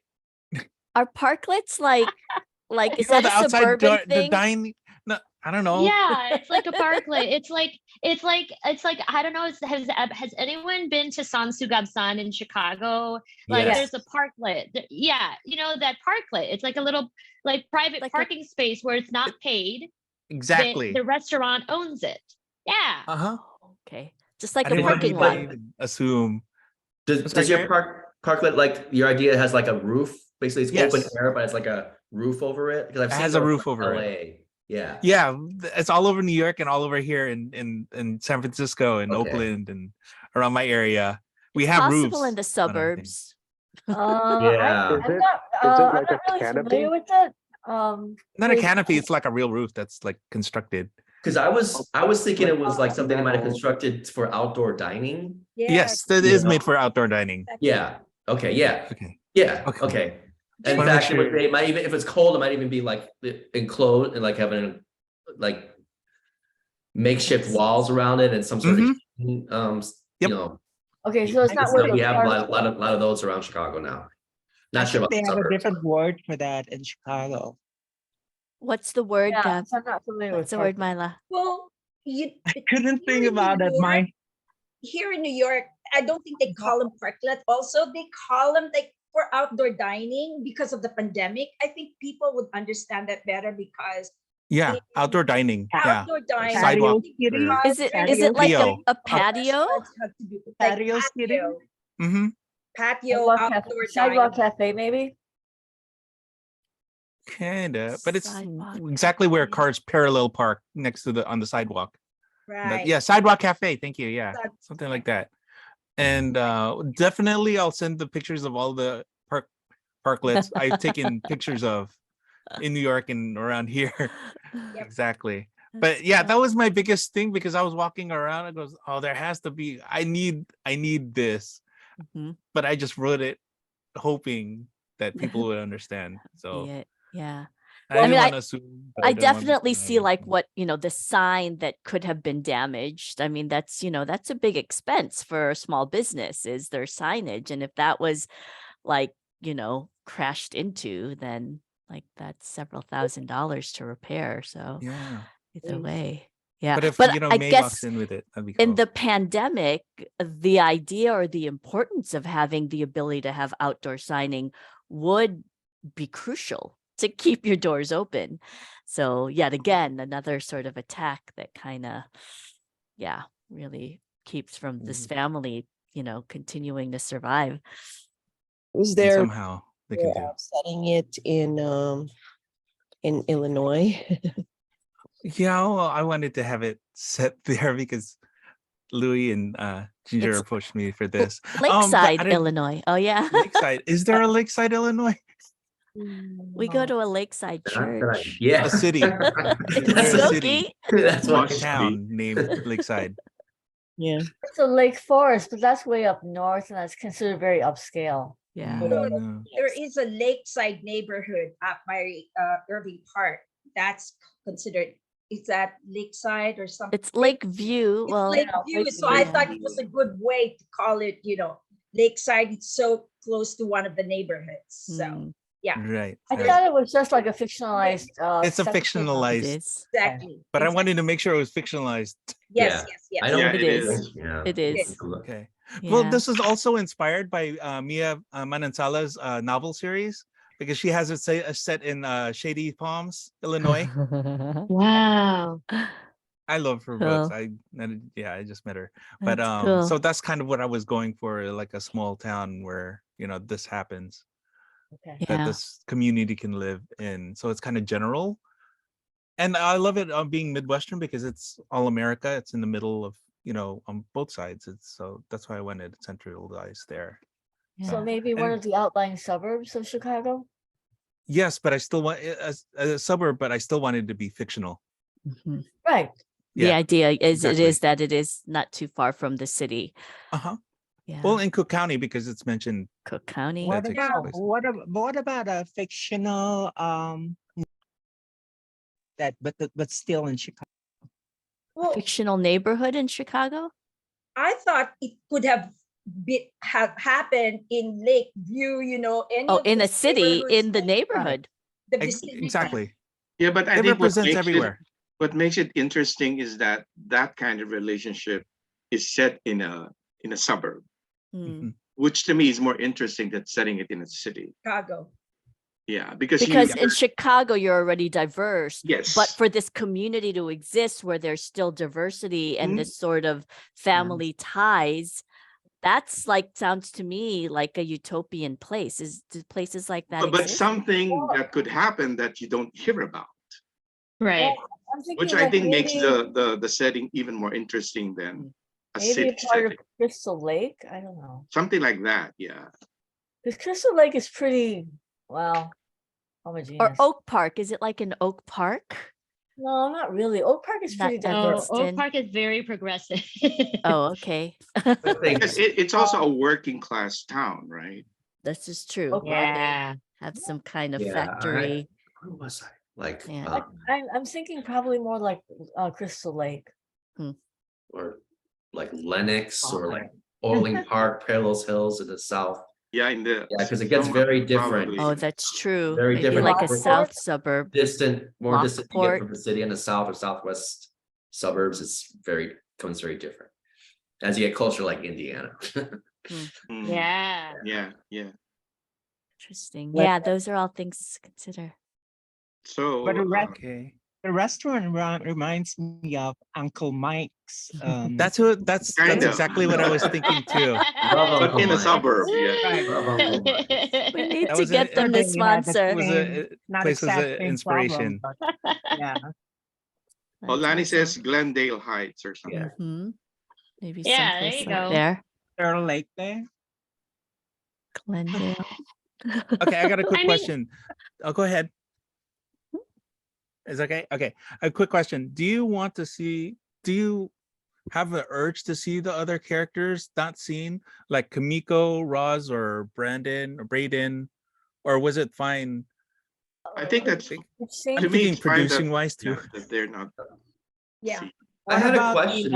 the reporter, Rosal? What's her name? Rosal? Roslyn. Maybe there's Roz. like a That's video wonderful. projection or like a news in the Yeah. background or something cameo. Maybe. Roz. Is Roz what's her ethnicity? Roz's character. And she's Black American, African American. Okay. History roots is from Kenya. Okay. I thought about her. The next Diane Burns. The next Okay, Diane see, that's what I Burns. did. Yeah, who because is Diane Burns again? I could not remember. Was she she was a wasn't Chicago reporter. reporter. TV. Yes, thank you, Andrea. personality. She hasn't been here in, I would say, A long time. since the Okay. early 2000s, probably. Yeah. I meant Okay. to Google Retired. her. I forgot to Google Yeah. her. Yeah. That's Yeah. awesome. Thank you, Nice Andrea. Yeah, yeah. research, Conrad. Do you Oh, remember well, I was Diane gonna Burns? use like Barbara Walters or something, and somebody that people knew, but I was Oh, Linda Yu. Local, yeah. Linda Yu is Exactly. not, she's no longer in Chicago. She's Yeah, retired. she retired. Linda Yu. yes to Mhm. Virginia, I think, or Washington D.C. Something That's like cool. that. So I'm open to suggestions but that's the person I'm looking for that people can recognize. I didn't know. Yeah. The Lonnie name- says we have don't anything- need to name sounded see them. familiar. I just couldn't- Oh, thank you, Lonnie. Yeah, we You don't have need to see you have them. pretty solid characters, she says. Good. I agree. I believe, yeah, I agree. I want to say also, Conrad, that that I think that the characters are well developed.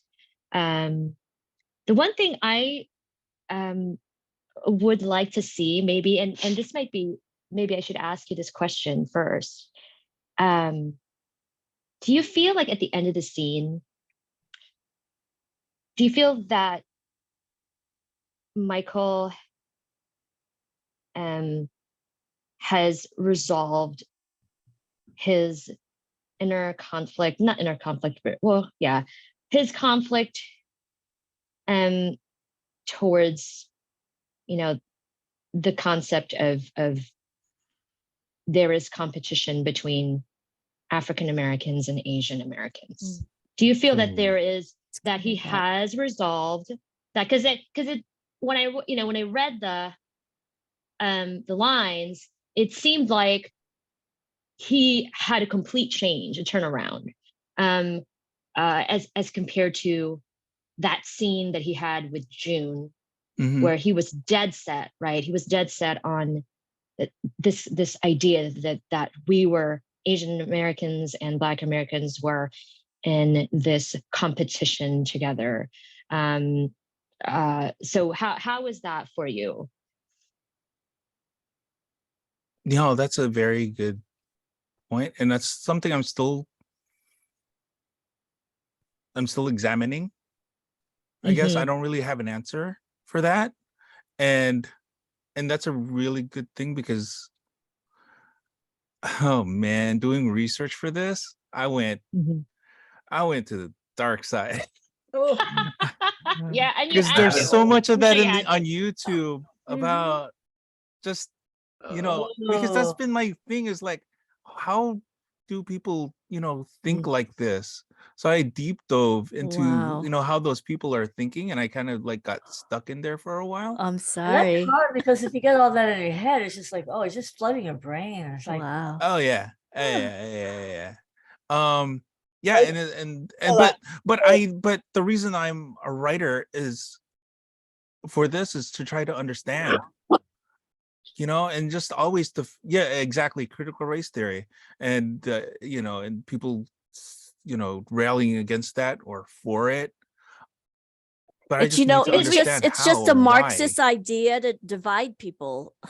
Oh That's yeah. that's what Oh, I read definitely. in a letter somewhere. Someone was subscribed to that you gotta vote for me because critical race theory is happening and it's dangerous. Oh, And it's it's just bad. this Marxist communist thing that wants to divide Americans and blah blah blah. And I'm like, for real? And if I hadn't run across that, I would not have even known that there's this idea about what is so bad about that. Wow. Oh yeah. Oh yeah. But that's the beautiful thing about hearing all of your comments, and especially about saying how personal it is. These are families that have grown up together. This is, people, been at this diner, been, doing different things, going to fundraisers together. And how can a span over these couple of years tear not only this country apart, this town apart? What is it apart them? And that's something I'm still exploring. And because that's why I love the relationship between April and Alberta, because they've been closer. I want to explore that relationship more. Yes, I mean, if I may, I would love to see you explore that further and Mhm. see that tension with Michael, right? I believe that this is what I believe. I believe that Michael hasn't completely. I think he's still on the dark side. I think part Yeah, of I'm him. still at. I think part of him is apologetic to his second family, the Darios, that this happened to them. Obviously, he has full on remorse for what happened. But I think the other interesting part of Michael is that I think he's not completely sold on the idea, the idea that he still believes in what people like Braden are saying. Mhm. That that the reason why the economy is not doing well is because these immigrants are coming in and taking our jobs, they're not paying taxes, Right. and things like all these things, right, that are being constructed and misconstrued. So it'd be I could still interesting, believe that. yeah, for you to toy with that tension. Mm-hmm. It's interesting. Yeah, it was that turn was a little fast. So agreed. Thank you. thought that when uh May was saying, I accept the apology, but I haven't forgiven him. I remember, you can't Yes. really totally forgive yet when it's so. No, that's something big. Yeah. Since both May and Michael are still in that liminal space there where it's like, oh, should I jump in? Should I let go? So. but I think that's what makes the play real, right? Because we're presenting it to audiences who have very deeply set beliefs, and you don't expecting it to turn around.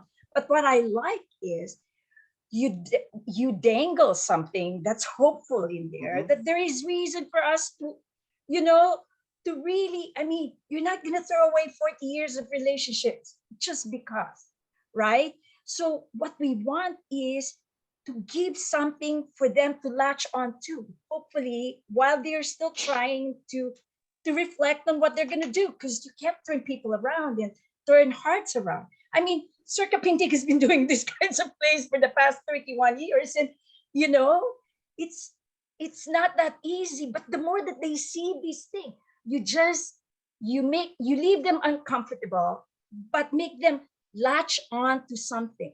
Hope. Yes, that there is hope that, you know what, we're not going to turn our backs on what is right, on what is fair, on what is humane. And that's the thing that we do with a play like this, I think. And I think relating to what Pauline was saying, for Michael, like there is really no solution to that. In that, it's one of those complicated, complex dilemmas. I guess exposure to a lot of things, that you hear and internalize as a person of color. But at the same time, also what I also like about how you structured it is that, it's a toss between, the macro and the micro. Like the micro is the family that, like Jim was saying, it's something that, a person in dilemma could be able to latch onto because it's emotional and personal. And then compare that to, what you think of the larger scheme of things, in the way that, you feel disempowered because, there's inequality in the world or something like that. So, and then bringing that up in Michael's character, I think brings out the discourse even better, because it's not always going to be happy, a happy ending or happy relationships.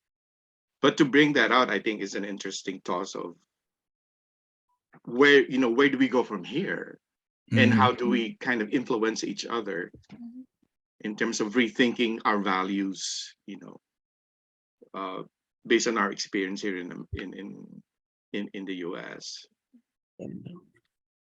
I don't know if it was intentional, Conrad, but it just like the setting and, the dialogue, and it just reminds me of the Two Trains Running by August. There, I remember that, and it was just, set at a diner, and they were like, and so I don't know, intentional or it's a way to pay homage. Maybe. I mean, I saw Two Trains Running a couple of years ago. Yeah, I remember that play. So maybe it seeped in somehow. I guess one point I would like to bring out is that, as one of the strengths of the play is, the idea of history. There's a lot of history in the relationship that unites them together, which I think it's an interesting aspect of the play, that you see them coming from a place of history, that you see how the relationships have become enriched by their past relationships, and that they suddenly become victims of the same crime, and how they deal with it, and how does their historical past helps them cope with it, or something like that. Which I think an interesting theme, that actors can explore, when we mount it in for next year. Thank you. Yeah, well, thank you for sharing that, because my neighbors were the Treviñas. So there was real Alberta Treviña and her husband Charles Treviña. Yeah, bless you. And I miss them terribly. They're an older Black American couple, and they gave me my first job working at a produce stand. And yeah, they're amazing people, and that's why I wanted to pay tribute to them. And with I this just want to role. say too, I'm sorry, I didn't mean to interrupt. I just thought it was Please. interesting, the relationship when you have a friend that you've had for years and years and nothing really happens that can challenge that friendship. And you're just friends because you've always been friends and your kids played together. So now they're friends and you're just kind of going along and, going through life but nothing has challenged you and nothing has made you see, are we really friends? And how deep is our friendship when we come up against something like this tragedy, that's a race related tragedy. Now you're both people from two marginalized races. And now how deep is the friendship? Can we go on in regardless, of what we've been challenged with? Can we go on? Is our friendship that deep, or is it really that deep? Surface. Is it just a surface friendship because you've never really had your hi, how are you? Hi, how are you? We've always eaten at each other's diners, we're friends, our kids are friends, but we're just kind of a surface friend. But now we're facing this kind of serious challenge that's upsetting our friendship. Potentially one of them, their son has committed this crime or been part of this crime. So now it's a totally different thing. And I thought that was really true because so many of us just have friends that are on the surface and our friendships are not challenged. So we don't really know would we really go to bat for someone who's our friend, and especially if they're a different race than us, would we do that? Or would we go back to our own people and stand by them? Because if we didn't stand by our own people, are we traitors to our own people? If we went and stood with this, other family. So I think those are a lot of really interesting questions that were raised. That what would you do in that situation? Would you stand up for people who are not the same as you, or would you, kind of turn a blind eye because maybe we're really not friends like we thought we were? So I thought those are really interesting questions that I, heard that I took from the play. So I thought it was really well done. Thank you so much for sharing that. I appreciate it. That's kind of where I have Carrie's character, Derek, as the lawyer to represent all points of view from the law side. And then, okay, so I kind of still borrowed the idea for the box where Alberta enters the diner with all of the artifacts from In the Heights, because I love that scene. Nice. And they take out the different objects and then they reflect on their all history. the things and the history that you shared. So yeah, so thank you for bringing that up. But that was my device for that. Because how can I put some understanding? And that's why I love the character of April, because you see her at the beginning. I always see her, with gray hair with blue streaks and and I love I don't know, just so much hope and so much life, and for something to shatter that in an instant. She becomes quiet. That's heartbreaking. And then where do you find it again? Right. So yeah, so we intend to choose that name, April, for her symbolically. in spring. Spring. Yeah. Eternal hope. Exactly. But I like Daria. April, May, June. I know, that's hilarious. Cute. And they got a little dog named Julio. They're so Filipino. That's why they're the Calendario family, but they're just Darios. Oh, that's right. That's hilarious. Carrie gets it Conrad, now. Family. Yes. Conrad, I don't know how long you've known Ginger, Ginger Leopoldo. This reminds me kind of like her family, the heart in their family. Ginger and Larry has always also made great food for the community, and then they bring people together with Jean's family, and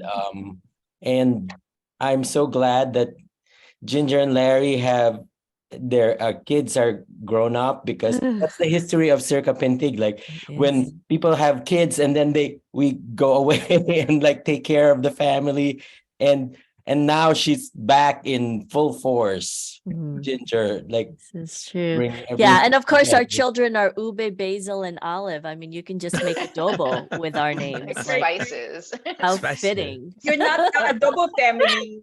The We're- Darios are the calendario family. That's right? right. We'll Yeah. make June and then. You want to smell a then- new play?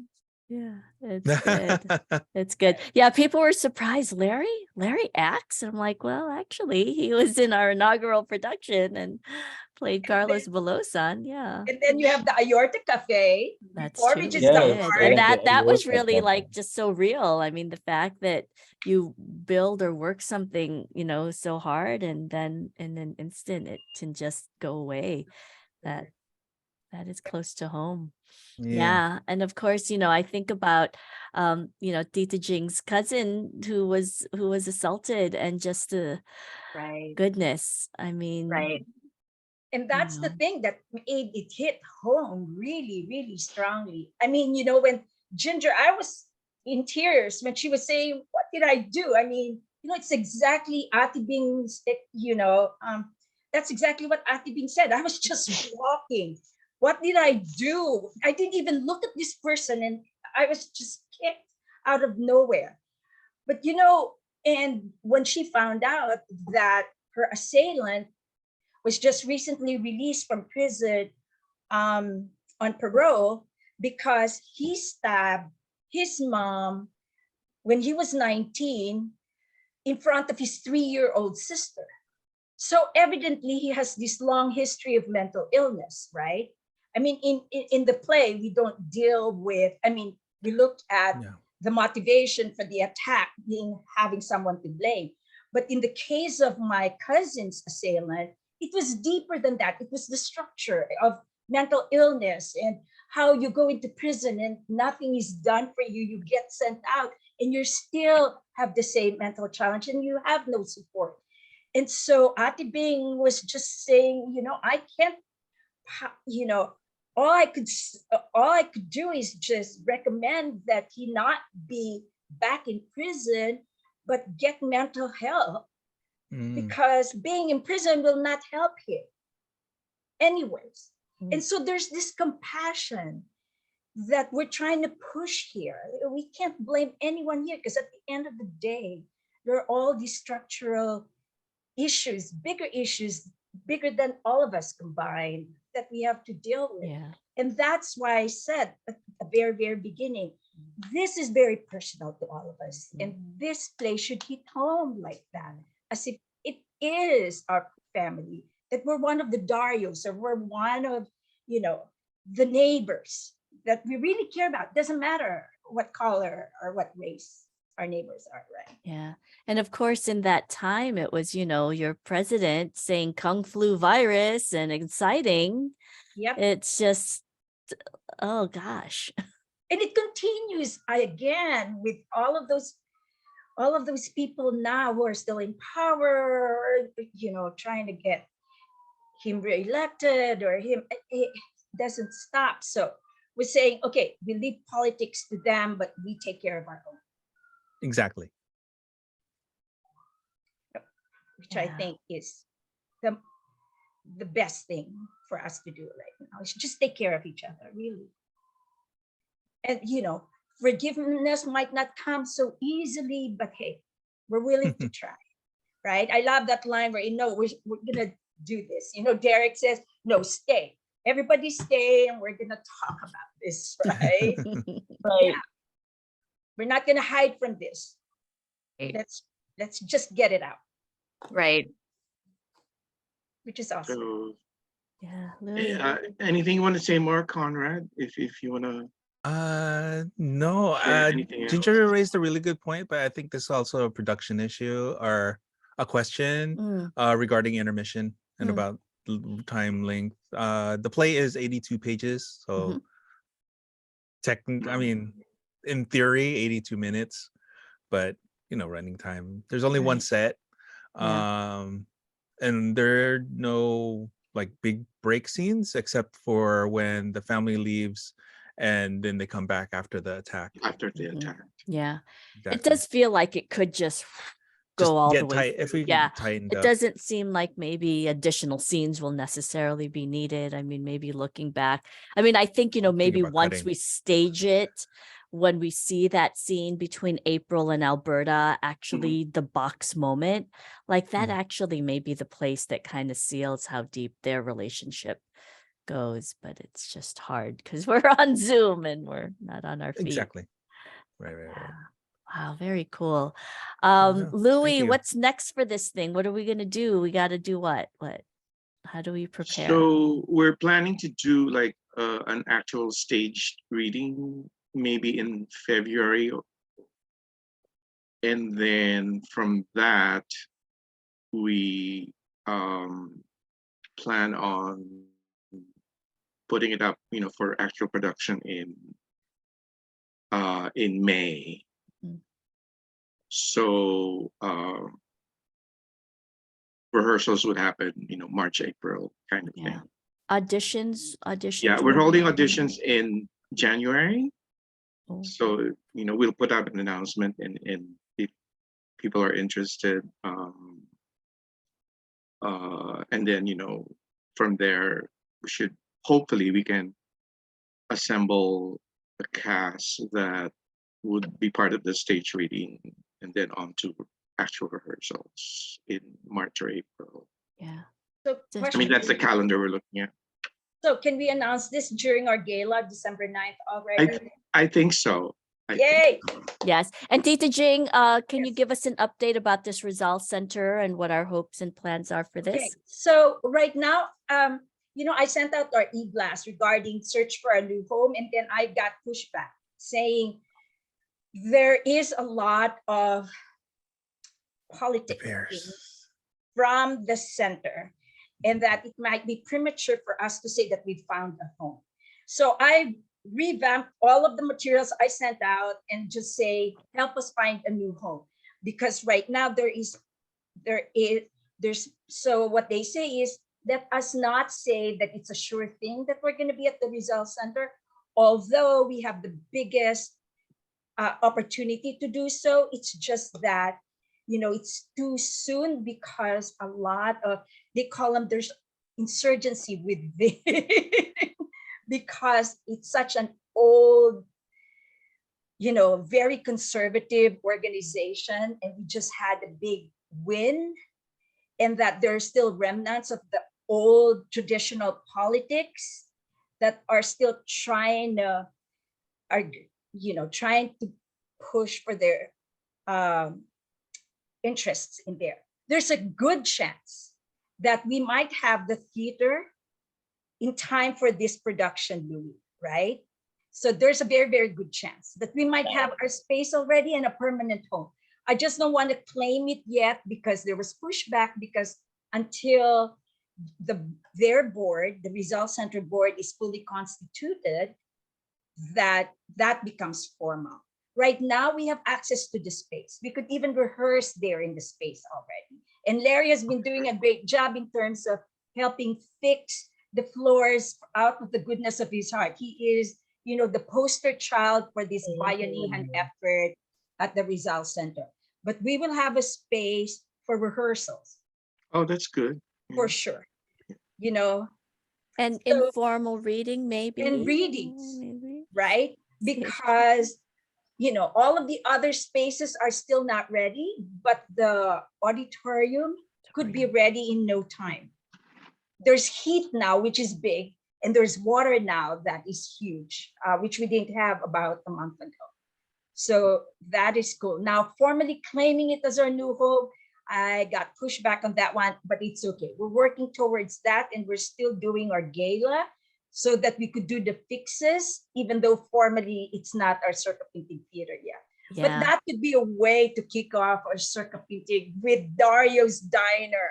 I know, wouldn't that be cool? And the basement is actually designed with an industrial kitchen and could be set up like a diner with like real food. Can we like have this French toast? Well, see, The exactly. French toast just sounds so delicious with maybe like an ube whipped cream or something. I don't know. Where's Chip?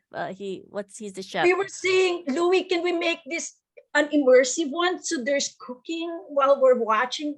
There's not cooking. There's Food. eating. There's food, yeah. There's actual food. Total actual food. Total actual food. Yeah. Actual tables too. Yeah, Yeah. yep, very much so.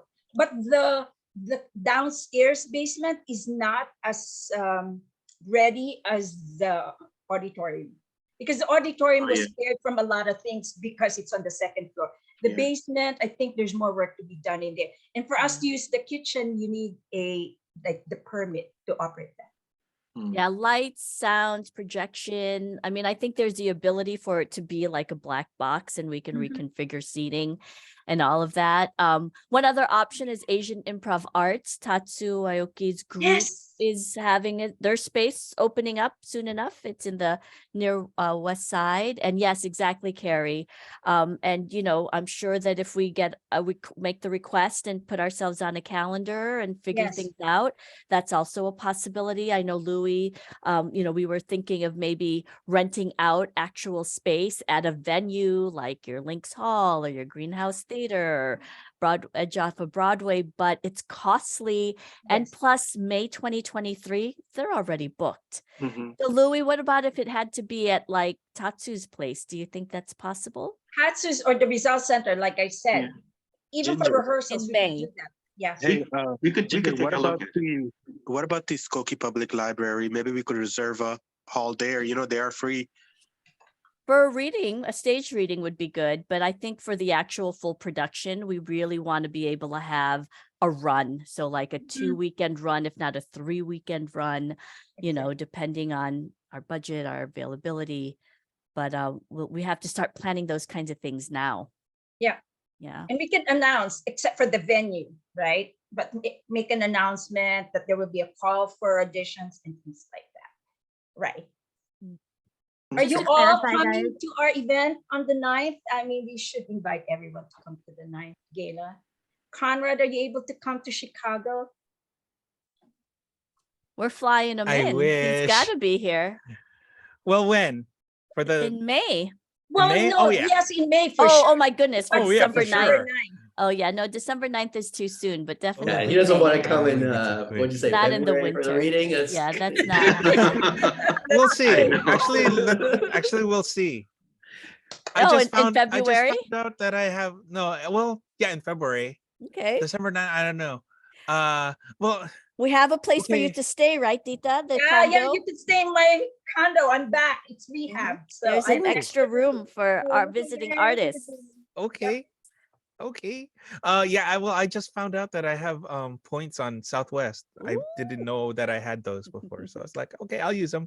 Yes. Yay. Yay. Start looking at those I know, dates right? and let's That's like fif- finding $100 bill in your pocket. Yes. No. It goes, Exactly. And if you're "What are buying it these? Why far do I ahead have of those?" time, yeah, let us know the date in February, Conrad, then we'll plan I around that. definitely. Just let me know.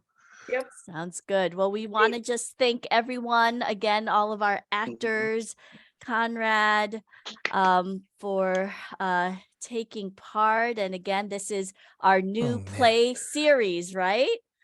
So thank you as we workshop and kind of see something come to life just in the way it has. This is Right. wonderful. Wonderful. Please Thank stay you. in touch. I have a list of links and things in the chat box. Please share with others as well. Please reach out to Conrad directly if you have some other thoughts or notes for him. Please. Let's see. We also have, of course, Estrella Alomar had recently passed. She has her 40th memorial happening at Trickster Gallery, which is in Schaumburg. This is at the American Indian Center out there. And so we're honoring her on December 2nd. There's a request for Circa Pintig to maybe perform one of our America's in the Heart pieces. Levi says, oh, we could dress up in 30s wear or something. But we definitely want to, support and be part of the campaign to figure out what's going to happen with our Filipino American Historical Society of Chicago now that Estrella has passed on. And of course, we have our December 9th annual gala. It's happening in Schiller Park. Tickets are $60. It is a fundraiser. It's going to be a full-on dinner, a costume or dress how you please event, really right around the corner, but we would hope that you'd come celebrate with us. And we are launching our Gamu Gamu Storyoki. It's like our own version of the Moth series, 5-minute narratives. And at the end, you break out in a karaoke song. We're going to have judges. So if you are interested in learning more about that, we're going to be testing it out at that event. And hopefully that becomes something that's like our monthly beats, you know, that we can Yes. continue with community open mics once we have that new home. But if there are nothing else, again, we just want to thank you for taking the Yeah, time thanks this afternoon everyone. and Thank for you so being part of much. our family here. Thanks, Andrea, again. Ginger. Yes, Thank you. yes. Happy Thanksgiving to Yes, everybody. For a happy wonderful time. Thanksgiving. Conrad. All right. Thank I'm gonna you, take one everybody. quick shot. I know that this thing is being recorded, but can I get some smiles? Everyone that's still here, if you want to open and be in our call. It's just for us. It's just us. I'm taking a picture. Hold on. Ready and smile, smile, smile, smile. All right. I think I got something. I Thank will share you. that in a message. Messenger. All right. Bye. Bye, Thanks, guys. Bye, Gary. thanks, Thanks, everybody. Marie. Bye, everybody. Love Bye, you. Be everybody. well. Thanksgiving. Thank you. Have a wonderful, wonderful Thanksgiving. Exactly. Bye-bye. All right. Nice work. Nice work. What do you Nice think, work. Conrad? Thank We did this. you. Yeah, Yay. Gabby, how are you feeling? How are you feeling, Myla? You're taking your I'm finishing up temperature. my dialysis. Oh So my gosh, sorry. amazing. Hope that was a good way to spend your time. Sending you the best. It was. Thank you so Okay, much. thank you so much. Good. We love you, Okay, Myla. All right. bye. Bye, Okay, Conrad. See bye, Ginger. Thank everyone. you. Okay. Take good Bye. care. All right. Bye-bye.